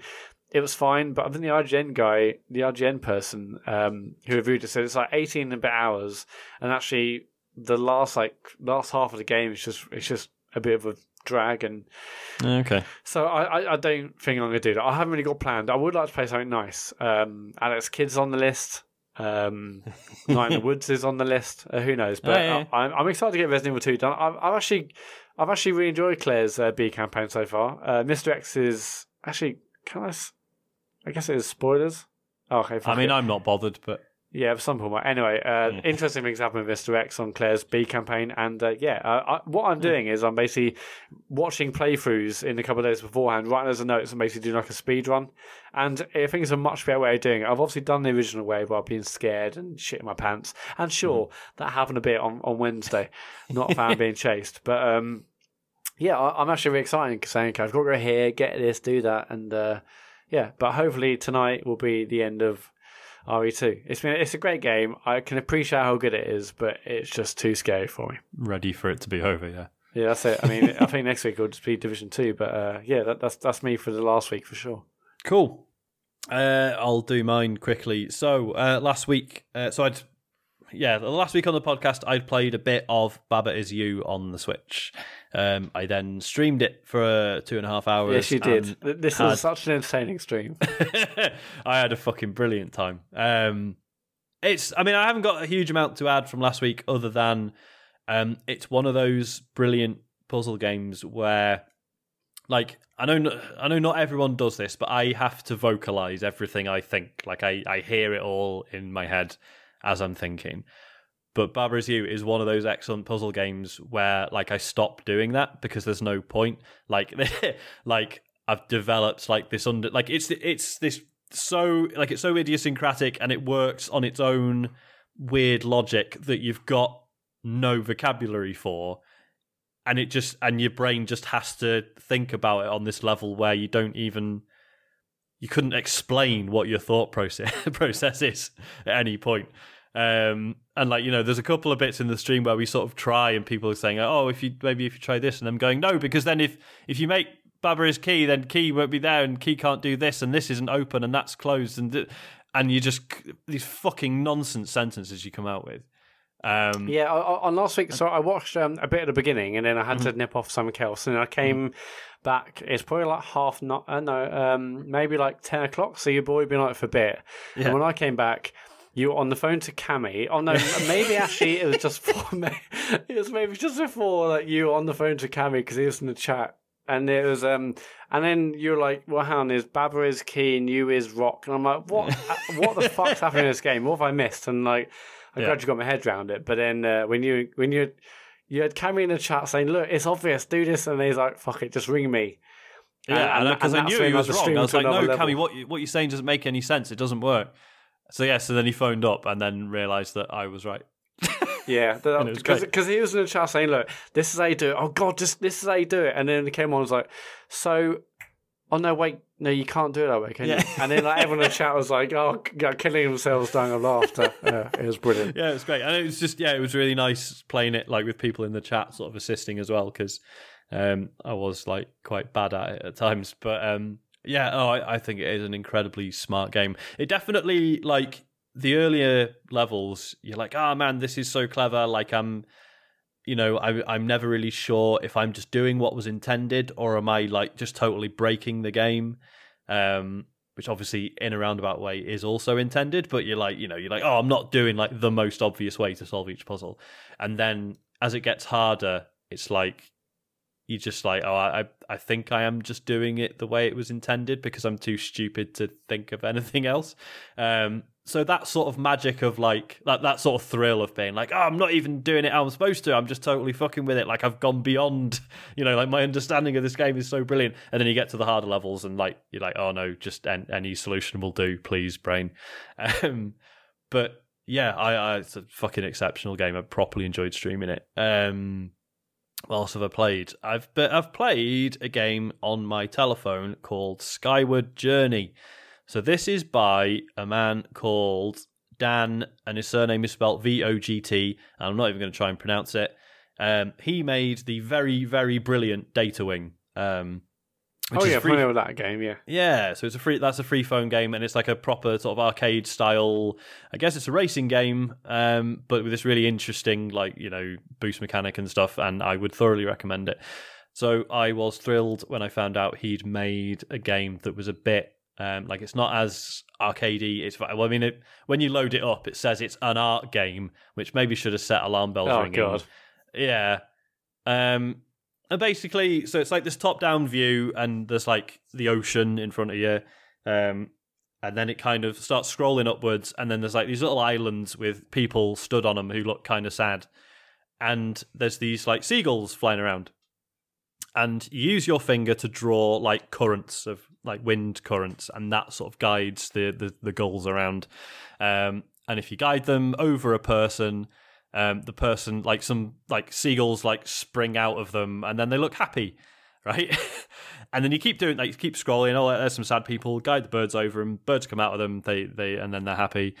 And then when you get to the end of your first run, it then goes through so you'll have 30 or 40 of these birds that you've released, and it'll focus on sort of 4 or 5 of them, and each one of them represents a regret that someone has anonymously submitted to the game.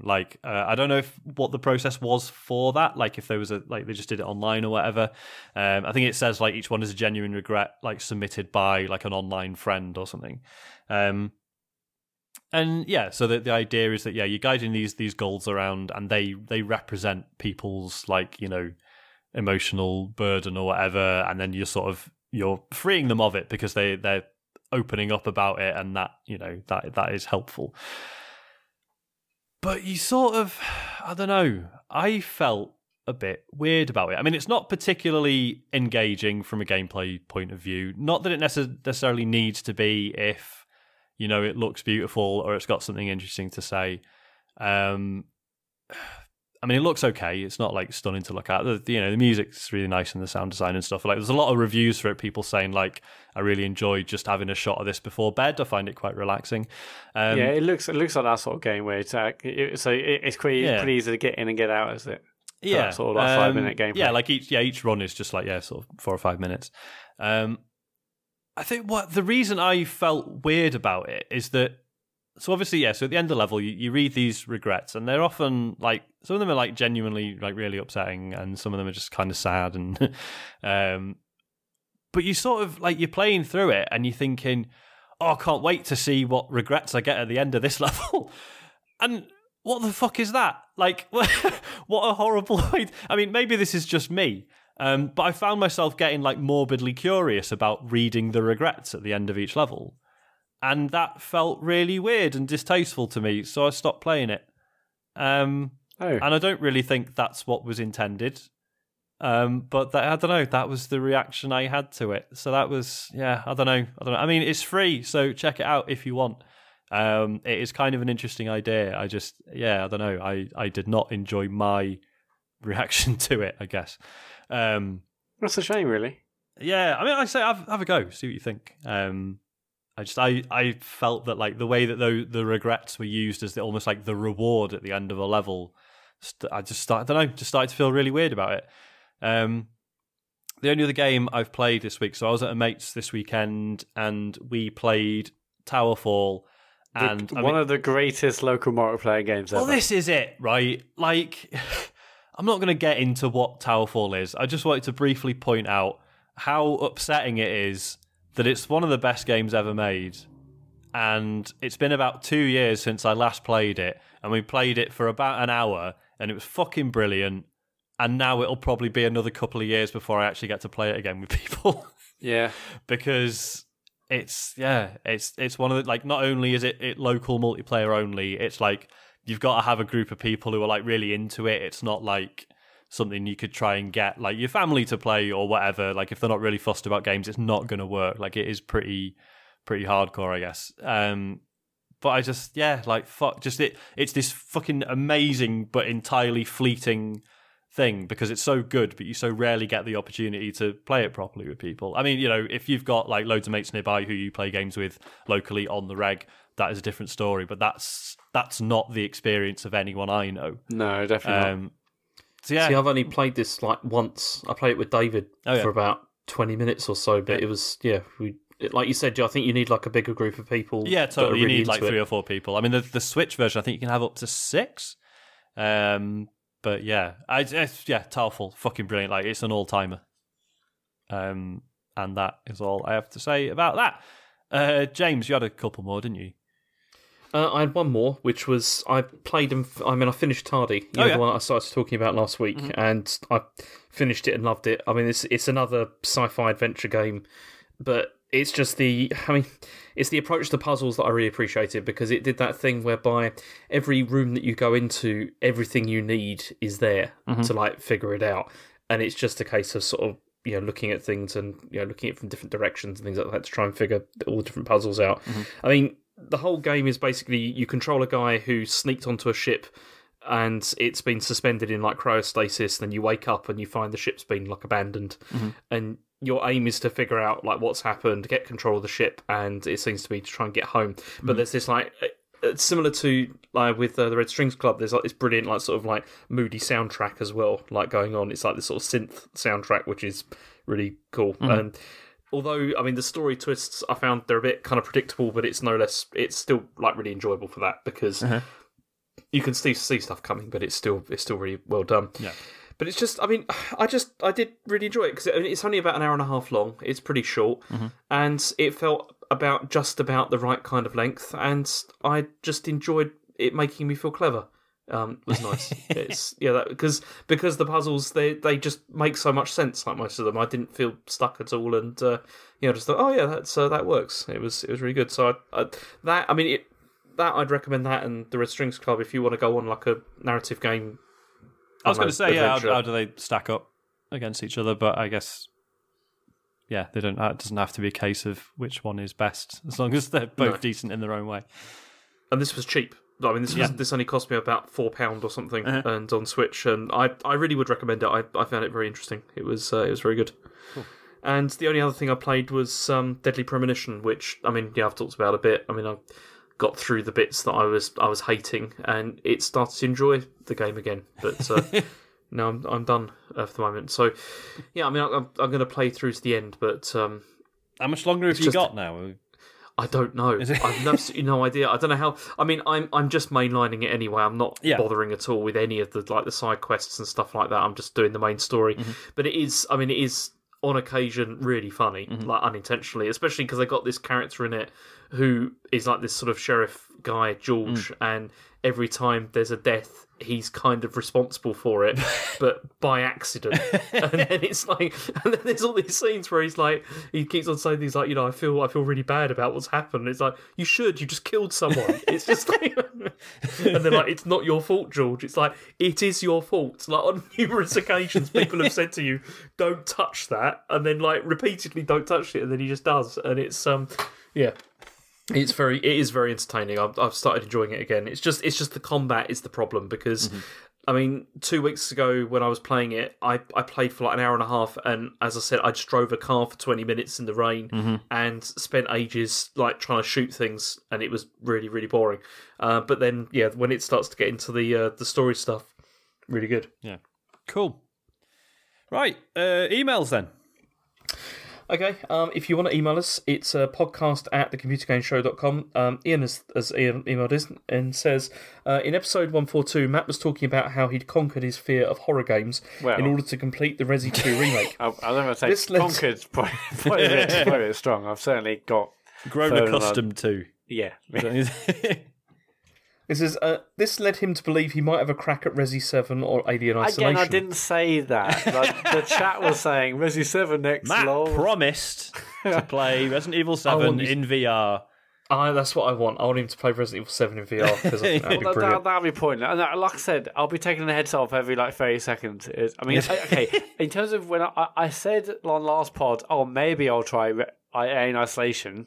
I said that. I think that was the quote. Resi 7, no chance. Just saying that, no chance. Okay. He says it got me thinking. Some horror, much easier to do. Is some horror much easier to deal with than others? I'm basically a huge coward when it comes to horror in most forms. I never watch those films, never play most horror games. I don't know how people actually play something like PT for enjoyment. It's literally my worst nightmare. I've never attempted anything like Amnesia, Outlast, or Penumbra. Is that right? Penumbra, yeah. Yeah, Penumbra, yeah. But the thing is, my fear is very specific. I had no problem playing and thoroughly enjoying Alien Isolation. Loved the first Dead Space. Back in the PS1 days, I enjoyed some of the Resi games, but never even played any Silent Hill for 2 minutes, and loved those early Alien franchise games on PC. So it seems I can enjoy horror and jump scares when it comes in the form of sci-fi or zombie schlock, but I cannot do ghosts and supernatural stuff like little girls with their hair combed over their faces, faceless nurses, etc. Am I making sense here, or do you think horror is horror and it's all equally nerve-shredding? Maybe Matt will agree with my thesis and might commit to a bit of Alien Isolation streaming. I know James is a double hard bastard, so he'll probably have to sit this one out. Love the show, lads. Essential listening as always. Oh, cheers. I totally know what he means because, I'm bad with scary stuff in general, as everyone knows. And yet, Left 4 Dead is one of my favourite games ever. And it wasn't like I was terrified of it, but it was the only game where I've understood the fun of being scared. When you get grabbed by a smoker or whatever and dragged away from your mates. I was shrieking. But it was funny. It was like you kind of acknowledged how absurd it was that you were scared by it. If that that makes sense. Yeah. I guess that's a good example because I played that tons. When it first came out, and that wasn't scary for 1 second really. Mm-hmm. But I guess that's like a different type of. I guess because I was with mates as well, playing it, so it's pretty different. But yeah, I think that's like an action game with zombies in. There was no element of horror in it for me or fear. Yeah. And Resident Evil 4, I don't know if people still if people do consider that a horror game broadly. I mean, to me that just felt like a really horror. Exactly, yeah. To me that just felt like a really good action game where I was never scared because I knew I had all the tools to survive if I was good enough. It wasn't a case of it didn't feel like at some point I might just get fucked over and that is scary. I knew the game was well designed enough that was never going to happen. It freaked me out when I first got my head chainsawed off. But that would happen. Yeah. I guess people having very specific fears is totally a thing because we know that anyway from day-to-day life, but also was it Silent Hill Shattered Memories on the Wii where occasionally throughout the game you'd get interviewed by a psychologist and it would actually tailor the game to your fears. And apparently that worked really well. People weren't even sure what they'd said that had given away what their specific psychological hang-ups were. But the game was definitely successfully manipulating them. So yeah, so was that look at these two drawings and tell me what you see? Was that how it worked or? It was, I can't remember. Apparently it was all sorts of weird things so when you're being interviewed by the psychologist, it was in a first person view and it was answers you gave to things, but it was also objects in the room that you appeared to be paying attention to. If you looked at his crotch too much, it realised you were a bit weird about sex and stuff like that.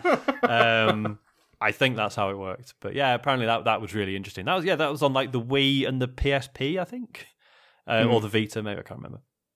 Because that Until Dawn game where it's I never actually finished it, but do you remember Until Dawn? It's basically it was sort of Life is Strange-ish with a it was just choose your own adventure, wasn't it? But it was wasn't it a psychiatrist or something in that game, and it asked you to give you answers about certain the pictures he showed you. Oh, I don't know. And that affected the game. Okay, cool. Did that ring a bell? I don't know anything about the game, to be honest, because, again, scary, so didn't play it. Although I gather that's another one that actually is pretty good fun because you learn to view it less as like, I am these characters and I want them all to survive, to like, actually, some of them are dicks and you sort of view yourself as the director of a horror movie. Yeah. And it's about like, sort of getting some joy out of seeing the stupid, horrible ways people can get killed. And they also did, what was it, the one where you all use your phones to play it? I've got it in a drawer somewhere. No. Well, it was one of those, but it was by the same devs, and it was like another horror game. Yes, but it was I know what you mean, but I don't know the name. Yeah, and isn't there? I think there's like 2 game modes: one where you are like all working cooperatively, and one where you can actually like fuck each other over. That always sounded pretty good, but again, that game did good. Getting 4 people in a room to play it. Yeah, I would quite like the whole like psychiatrist thing of Silent Hill. It's like, okay, what's this? Oh, getting chased. No, it's a butterfly. What's this? It's getting chased. No, that's 2 dogs. What's this? Oh, it's just fucking hell. Like suddenly Silent Hill is a chase game, even though that mechanic was never there before. Yeah, I mean, so are you not scared of any? What's the scariest game you played, James? Resi 7? I don't know, because you see, I agree here with one of the points here, because I mean, he says that he's not scared by things like sci-fi or zombie stuff, but doesn't like ghosts and supernatural stuff, and that's kind of where I'm at with these stuff actually. That's why Resident Evil doesn't really bother me that much at all. Most of those sort of games don't really bother me that much, like Dead Space and all that kind of thing didn't bother me, but I don't like supernatural stuff. That always freaks me out. I mean, what's a the bit. distinction though? Is that with science fiction stuff there is technically like a logic to it, or yeah, maybe. Like it can sort of be explained, even if it is like bullshit science. It's still... And also, you can like put a shotgun in a zombie's face or whatever and blow it off. Whereas with a ghost, it's like, what's that? Yeah, it's like, what's going to work? How can I destroy this? Basically, is what you're thinking, and it's like, I don't know if I can. So it's more scary. It's it's the unknown, that kind of thing. Whereas the other stuff, I'm not so keen. But yeah. I know. I mean, because that's why I want to play Alien Isolation, because I'm a big fan of the Alien series for films, and apparently that's supposed to be very scary, but I haven't tried it yet. Well, you should stream that, James. That sounds like the perfect recipe. I think I should do that after I've finished Deadly Premonition, because I'd like to play something good. I want very that I'd actually enjoy. Okay, so that's the next one for you. Yeah, I mean, I haven't said I don't like horror games. Like Resi 2 without Mr. X, I'm so much calmer. It's so much better. And it's cool going around, and the zombies don't do much for me. Like the music is pretty intense in the police station. Apart from that, I'm okay. PT, I managed 2 laps of that place, and then I had to stop. I can't do it. I mean, we've touched on it. I'm pretty gutted. I'm probably not going to be able to see Us, the new Jordan Peele movie, because my little body can't handle it. But yeah. All right, what's next?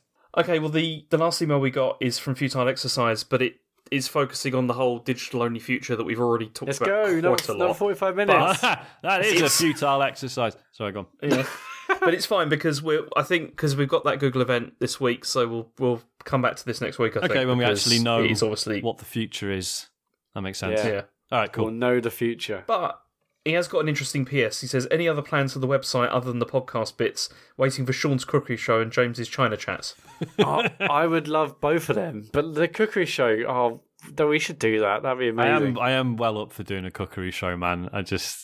Would it make sense to put it on a video games website? Maybe it would. It's not like anyone cares about me outside of video games stuff. It'd just be another series. We're expanding the TCGS network. So it'd be fine. That would be so good. So you build a camera in your kitchen, and you'll basically just be a webcam, me with a little, the little Britney Spears mic. Yeah, you should do that. You should definitely do that. Be up for You've that. got to wear a chef's hat as well. Oh yeah, I'll wear the full kit. Don't worry. Yeah, I know you've got multiple webcams because you showed us in that Texasist stream. So I'm thinking like one above the pan. I don't know. Yeah, if I've got my tablet somewhere, I can just switch between the cameras as and when, and be dead easy. Do that. But basically we want people to tweet us or email us names for Sean's Cookery Show.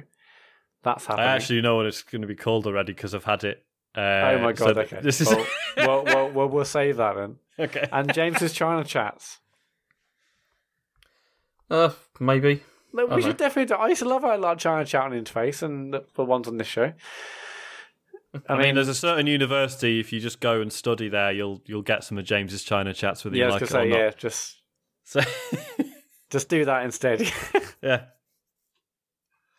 Right. Yeah, is that, in terms of tweets? plans for the website, not massively. We wanted it obviously out there, and then we'll sort of build from it. But I'm always interested in doing more. People had very kindly asked if we were going to do any writing, and I don't know. Does anyone read things these days? And yeah. I feel like when we've already got like the show and the streams and stuff, I feel like there's plenty of opportunities for the stupid noises in my head to get out. So I haven't felt the need to write anything, but I mean, I don't know. But it's possible. Never say never. That's why we wanted one. So we've got a place to put things if we wanted to do some writing or we wanted to, launch a show. I mean, who knows? But it's out there now, and that's like the start for other plans, really. Yeah. Not that I've really got massive amounts. Well, I have got lots, but we'll see. It's possible, but I don't know. We'll see what goes. Well, how about James does a cooking show and Sean talks about China? How about? Yep, that'll go brilliantly. I mean, to be fair, James is probably there just like biting my fist. I was going to say, James can probably do a fine cookery show, but me talking about China's not going to go so well.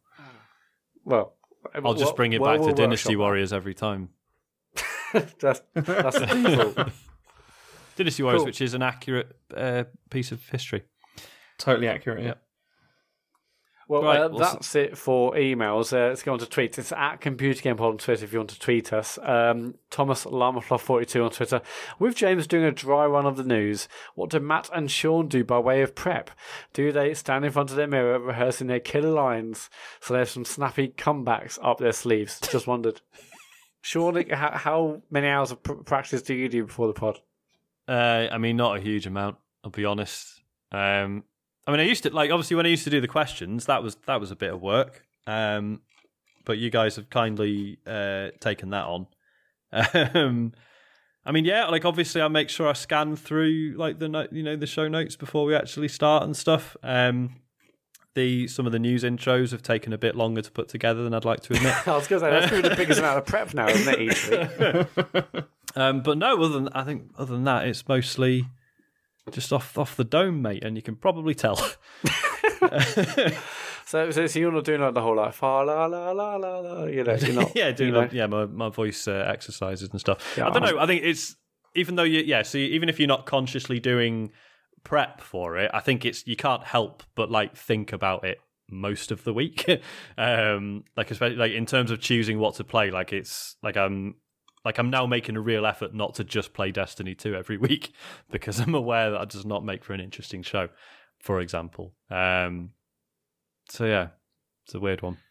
Yeah, I mean, my prep is constant. I mean, from it's not like practicing in front of a mirror like James. There's just loads of admin and listening to the show the next day. Hey, what did I do wrong? How can I improve? How can I get better?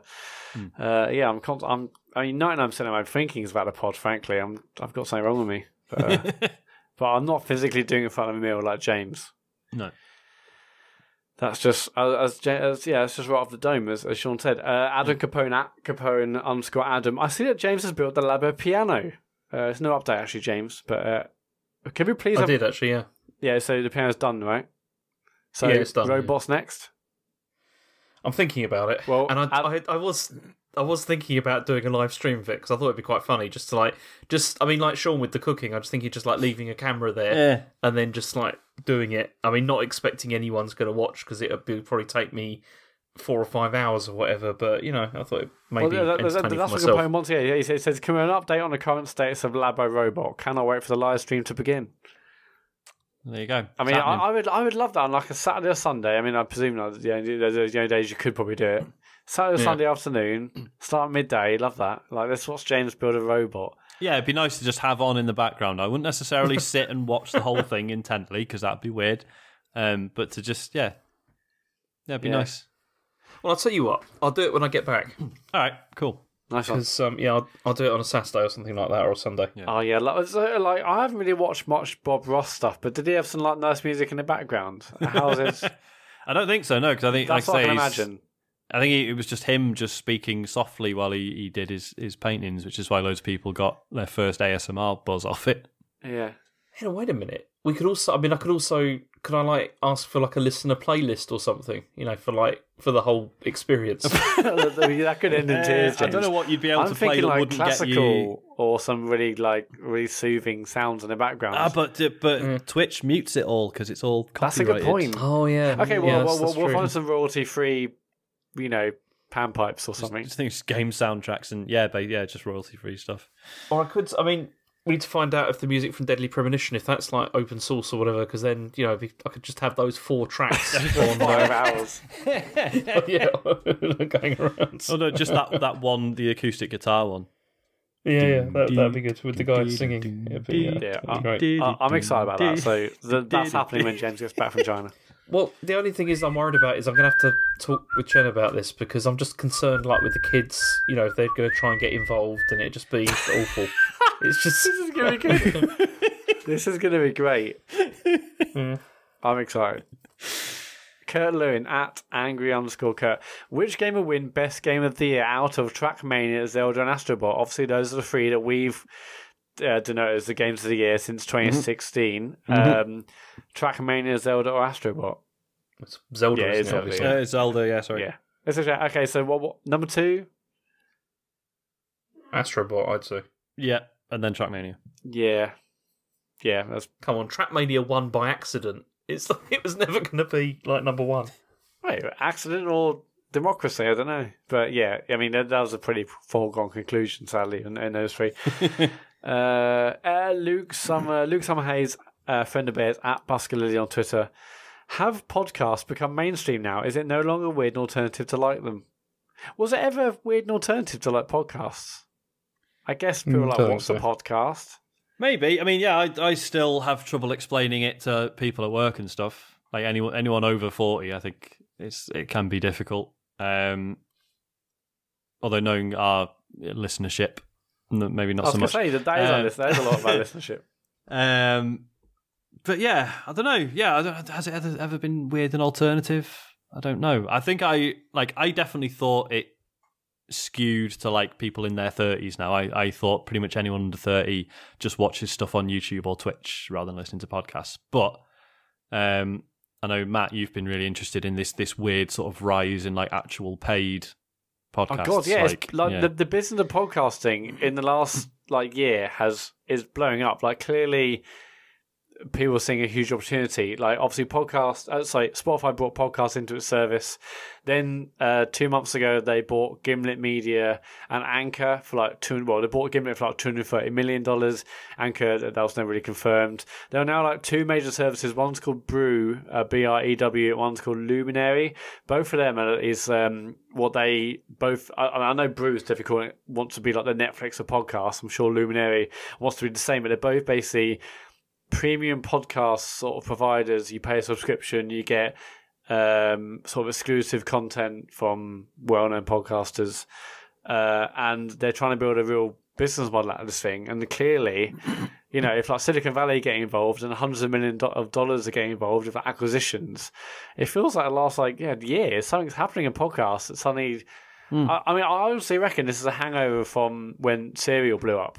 Honestly, yeah, I think Serial right. blew up. People can actually do a thoroughly researched, well-produced. So it's not that Serial was the first to do that, but it was the one that really got people's attention. Wasn't it? I mean, hundreds of millions of downloads, and then they suddenly realised, hang on, we've got a captive audience, and everyone getting MailChimp and any advertisers on there, and they probably realise, and also there's tons of smaller podcasts or services, networks, and they're doing okay. There is a business model out there, but clearly these bigger boys have come in and said we can make some real banks. So it's crazy, really. But podcasts, I think a Serial and things like that. And also, My Dad Wrote a Porno, and even things like Peter Crouch doing a podcast. They're clearly way, way, way more mainstream. You listen to 5 Live or any sort of BBC network, and they mention their podcast every 5 minutes on all the various apps, and it's just it's super mainstream now. Yeah, it's interesting because obviously to me it's always been quite a grassroots thing, people doing it for a laugh, and usually with no budget or whatever. But then equally, it's really refreshing to listen to things like The Butterfly Effect by John Ronson, which is I think it might be free now, but for a long while you had to subscribe to Audible to listen to it, even though it was a podcast series and Audible do audiobooks, but similar appeal, I guess. And it was like listening to it, like, oh yeah, this has involved a lot of research and travel and money and time, and could only have happened because there was money behind it. Like, there's no way this would have ever, occurred as a hobby project. So yeah, it's cool that we get stuff like that now. Yeah, it's the next 12 to 1 to 2 years in podcasting. It could be it could totally change. It's weird, especially for like Spotify. Clearly, think there's an opportunity. Apple have basically done nothing with podcasts since they said you can do podcasts on iTunes. It's weird, isn't it? Because you'd have thought. I mean, they were in such an amazing place to be able to just like add a button that says like subscribe and pay like 50p or whatever, for this, and it's like they got all those people's credit card numbers on file. They got the whole infrastructure all there in place. Just don't care. Yeah. It's the same thing with games and things like that. I just zero faith that they understand any of this stuff. Apple could have launched like a Patreon style service and said, we get 30% or 10% or whatever. Build it into iTunes and their podcast app, and anyway, that's Apple for you. Yep. Okay, Mike Petite at Mike. Oh, sorry, now he is it Mike Petite? It's Mike Pettit. Mike Pettit 89 on Twitter. Finally called Red Dead 2 one of his top 5 all-time games last week. A sentiment I fully agree with. So the question is, given a choice again, is it Red Dead Redemption 2 or Astrobot? This is obviously this is the decision we had for our Game of the Year episode last year. Yeah. So is it Red Dead 2? Do I have to answer that? It's for you, yes. It would have been Red Dead Redemption 2. Shit. I mean, that would have put us at deadlock, would it? I think it would. No, it would have tipped it over, I think. Okay. Probably. Yeah. Oh, I would have been livid. I mean, I wouldn't have given up on that. I mean, I didn't give up, and basically Dave had to concede. But But then, I mean, there's other rounds where I had to vote a certain way just because I hadn't played the other game. It's just, it's one of those things. We're not retconning the whole thing. No. It's definitely the would never end. Also, I didn't really want to give Dave the win because he'd screwed me over with Detroit. Yep, so, fair enough. There was. I mean, you screwed yourself with Detroit a little bit. Well, there is that, but he made it worse. Okay. Ben Syme at Scientologist. What in your mind is the worst level in a great game? 2 examples. Halo Combat Evolved had the library, which was duller than an actual place for books. The one that came out over last night over twitch.tv/computer game show. It basically, in my Bloodborne chat, there's basically loads of people discussing games, good games and bad games. That doesn't say anything about the quality of Bloodborne play. Definitely not. Anyway, the one that came out last night was Mario Galaxy 2 and that fucking bird stage. I never played Mario Galaxy 2. I love the first, but never played the second one. What I've played of Mario Galaxy 2, I think we said this the other week, but I assumed it was going to be a bit of a retread, but it's fucking not. It's so good. So what's this bird stage then? I don't know. I don't think I got that far. Oh, well, any idea, James? Worst. I don't remember. I mean, I finished it, but I don't remember anything being really awful. Yeah. Okay, well, I'm so sorry, Ben Syme. We've absolutely fucked we fucked that. But in terms of worst levels in great games, I mean, my first example is always the library in Halo. That's just I just remember that taking forever. Yeah, forever. I'm trying to think. Oh, the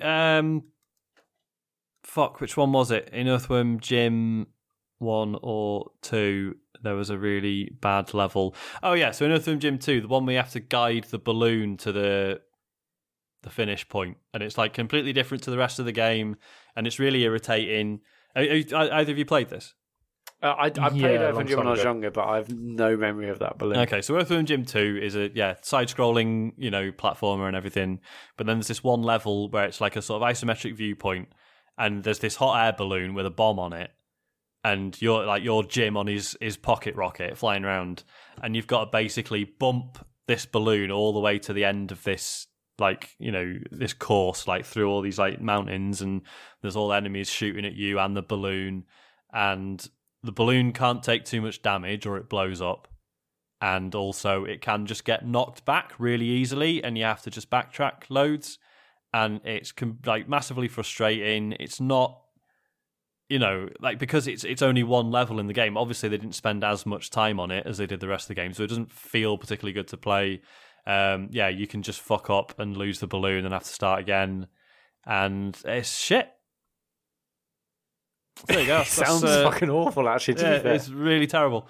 That's my answer. Anything, James? There was the motorbike stuff in Bayonetta. Oh yeah, Jesus. Yeah, that actually stopped me replaying all of Bayonetta when it came out on the Switch. Really terrible. And so long.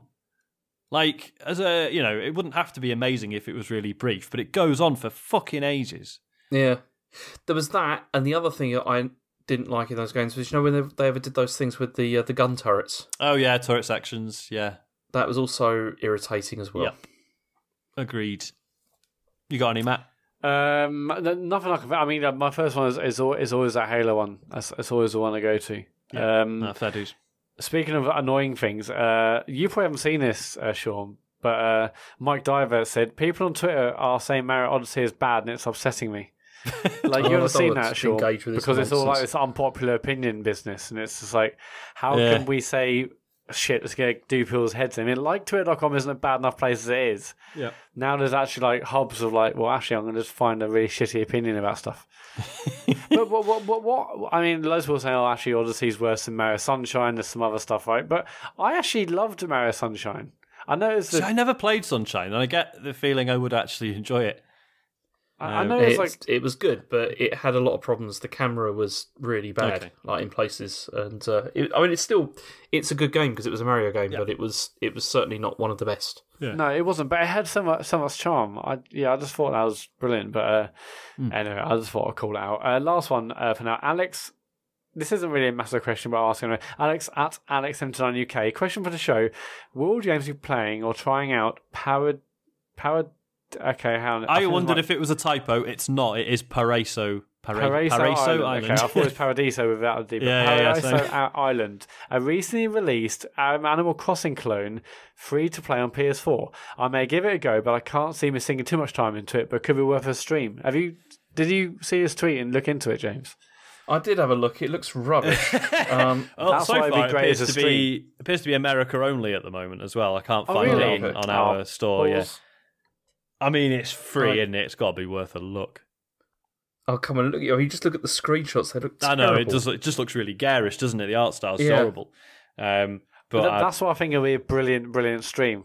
It could be funny to stream it. Yeah, maybe I'll try this, because that would be quite. If there's any sort of multiplayer functionality, we should totally do that. Oh yes. Yeah. I mean, I totally thought it was Paradiso Island, but yeah, no, because I searched for. Yeah, Paraiso Island on the store. It's like, oh, it's not coming up. Mate, it must be Paradiso, and then that didn't come up either. But yeah, no, it turns out it's just not on the European store yet. Oh, well, it's really easy to create a US account, so it is, and the game's free, so yeah. Tempting. That's it for tweets. If you want to tweet us, it's at Computer Game Pod on Twitter. And we're doing some streams this week, as ever. Tonight, it's Resident Evil 2 time. Hopefully, I'm going to get Claire's B campaign finished. That starts at a new, slightly earlier time at 8:30 over at twitch.tv/The Computer Game Show. That's tonight. On Friday, James is back for more Drunken Deadly Premonition. Friday from 9. Will you be drunk this week, James, or...? No, I'm going to limit that a bit, because the next day was horrible. It was not good. Okay, well, maybe a couple, but not the 4 bottles this week. That's Friday from 9. I'm back for Bloodborne Sunday from 8:30, again a little bit earlier. I'm going to be tackling those 3 bosses in the Forbidden Woods, and then Sean is streaming an indie game Tuesday at 9 p.m. That's all on twitch.tv/The Computer Game Show. Again, as Sean mentioned at the start of the show, if you've got an Amazon Prime account, you have got Twitch Prime, and it takes 2 seconds just to go over to our account over on Twitch, give us your free monthly subscription. That massively helps, and we really appreciate it. And if you've done it over the last month or a little bit longer, it doesn't renew, so again, we massively appreciate it if you went back and reapplied the subscription. Do it while we're streaming. We'll probably give a cheeky little mention as well. So yeah, mate, Can I have a question about this, though? All right. You can't do this, can you, through the mobile app? You have to use the desktop site to do subscriptions. Is that a thing? Is that right? Probably. I mean, it's because I've pretty tried shocking it. for 2019, but you might be right. I mean, the Twitch app is shit in general. It's so shit. It's awful. Yeah, it's crazy. Just impossible to find what you want at any point. It's really the worst. I mean, you may well be right, but just just find a way of subscribing. Yeah. You must have subscribe on mobile. Surely that's no. They don't make it easy at all. It's really irritating. Jesus, wow. We're losing money over this. Yeah, that's. I mean, this is why I've not bothered because it's just hassle. Just set a reminder and then just do it. That's what I do. It's getting to go into desktop one. It's just hassling it. It takes 2 seconds. Just you're on desktop or you're at work. Just twitch.tv/computer game show. Bang. Anyway, we really appreciate it. If any of you listening, you do take the time to actually go to our Twitch page on desktop or tablet and subscribe. What else? Oh yeah, and if you miss them live, all the archives on our YouTube channel. Search for us on YouTube, or just go to /Computer Game Show on YouTube, and all the archives will be there. Often the next day. So if you miss Sean's or mine or James's, next day will be on YouTube, or just go back to Twitch if you want to watch the chat. That's it. Apple Podcast reviews, I always ask. If you're in the air, if you're on Apple Podcast, it takes very, very little time whatsoever, but it does hugely help. And also just tell a mate about the show. If they're into games or you're into games and you think they haven't heard it before, please tell them about the show. We just want to get the word out there. So that's about it, really. Just tell everyone you know about the show. Yeah. Oh my God, I almost forgot Res. Jesus Christ. Res, Saturday, 6. Last week I had to cut the audio in. It was really obvious. I'm not doing it this week. Yeah, so Saturday, 6th of April at 4 p.m, we'll be doing a live podcast on stage at Res. You just need a standard day ticket to get in to see us. You don't need anything special. Just get into Res and you'll be able to see us from 4 o'clock. Dave will be there, so that'd be cool. Have a little reunion on stage. James won't be there.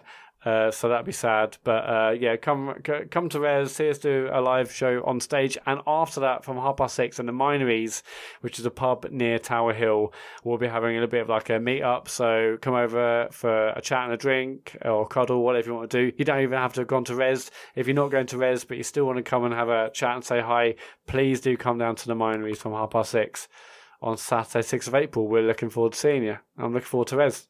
Yeah, mate, it's going to be good. I'm excited. So look, when you click on like switch to desktop mode, in like twitch.tv, right? Yeah. You think, okay, I'll just switch to desktop mode, then I can subscribe. Mm-hmm. It just opens the app. It's ridiculous. Yeah. Well, no. So I do that every day because just checking stuff. So I go to twitch.tv, and if I open desktop site, it does open in desktop. It doesn't open the app for me anymore. Yeah, if you're on a desktop. No, on my phone. This is ridiculous. You must be able to set the preference somewhere, but. This is not good radio. So, thanks for listening. If you go to share at the bottom and then do desktop site, that's how it works. So. Yeah, I'm doing that now. It's okay, fine. Well, please subscribe, James. Right, I'm subscribing now, Matt. But if you do it on Sean's stream tomorrow, you get a shout out. Yeah, mate. Save it. Sorry, for fuck's sake, James. I did that last Tuesday when my Sunderland light went out, and I was like, it didn't even come up on the screen. I was devastated. Yeah, I don't know why that didn't work, because it definitely does sometimes. Because sometimes I'll be playing and I just hear the podcaster. Is it which one plays when someone actually subscribes? Is that the Ramalapata one? Yeah, I think probably. Yeah. Yeah, because sometimes I just hear that in my ear, and it's like fucking hell. Yeah, I was like, my favourite podcast is streaming. I didn't even get a shout out. Right, cool. Thanks for listening. Have a nice week. Let's watch the streams. Give us money. Yeah. Sorry, I'm quite tired. Cheers. Thanks for letting us be natural. See you next week. Bye-bye. See ya.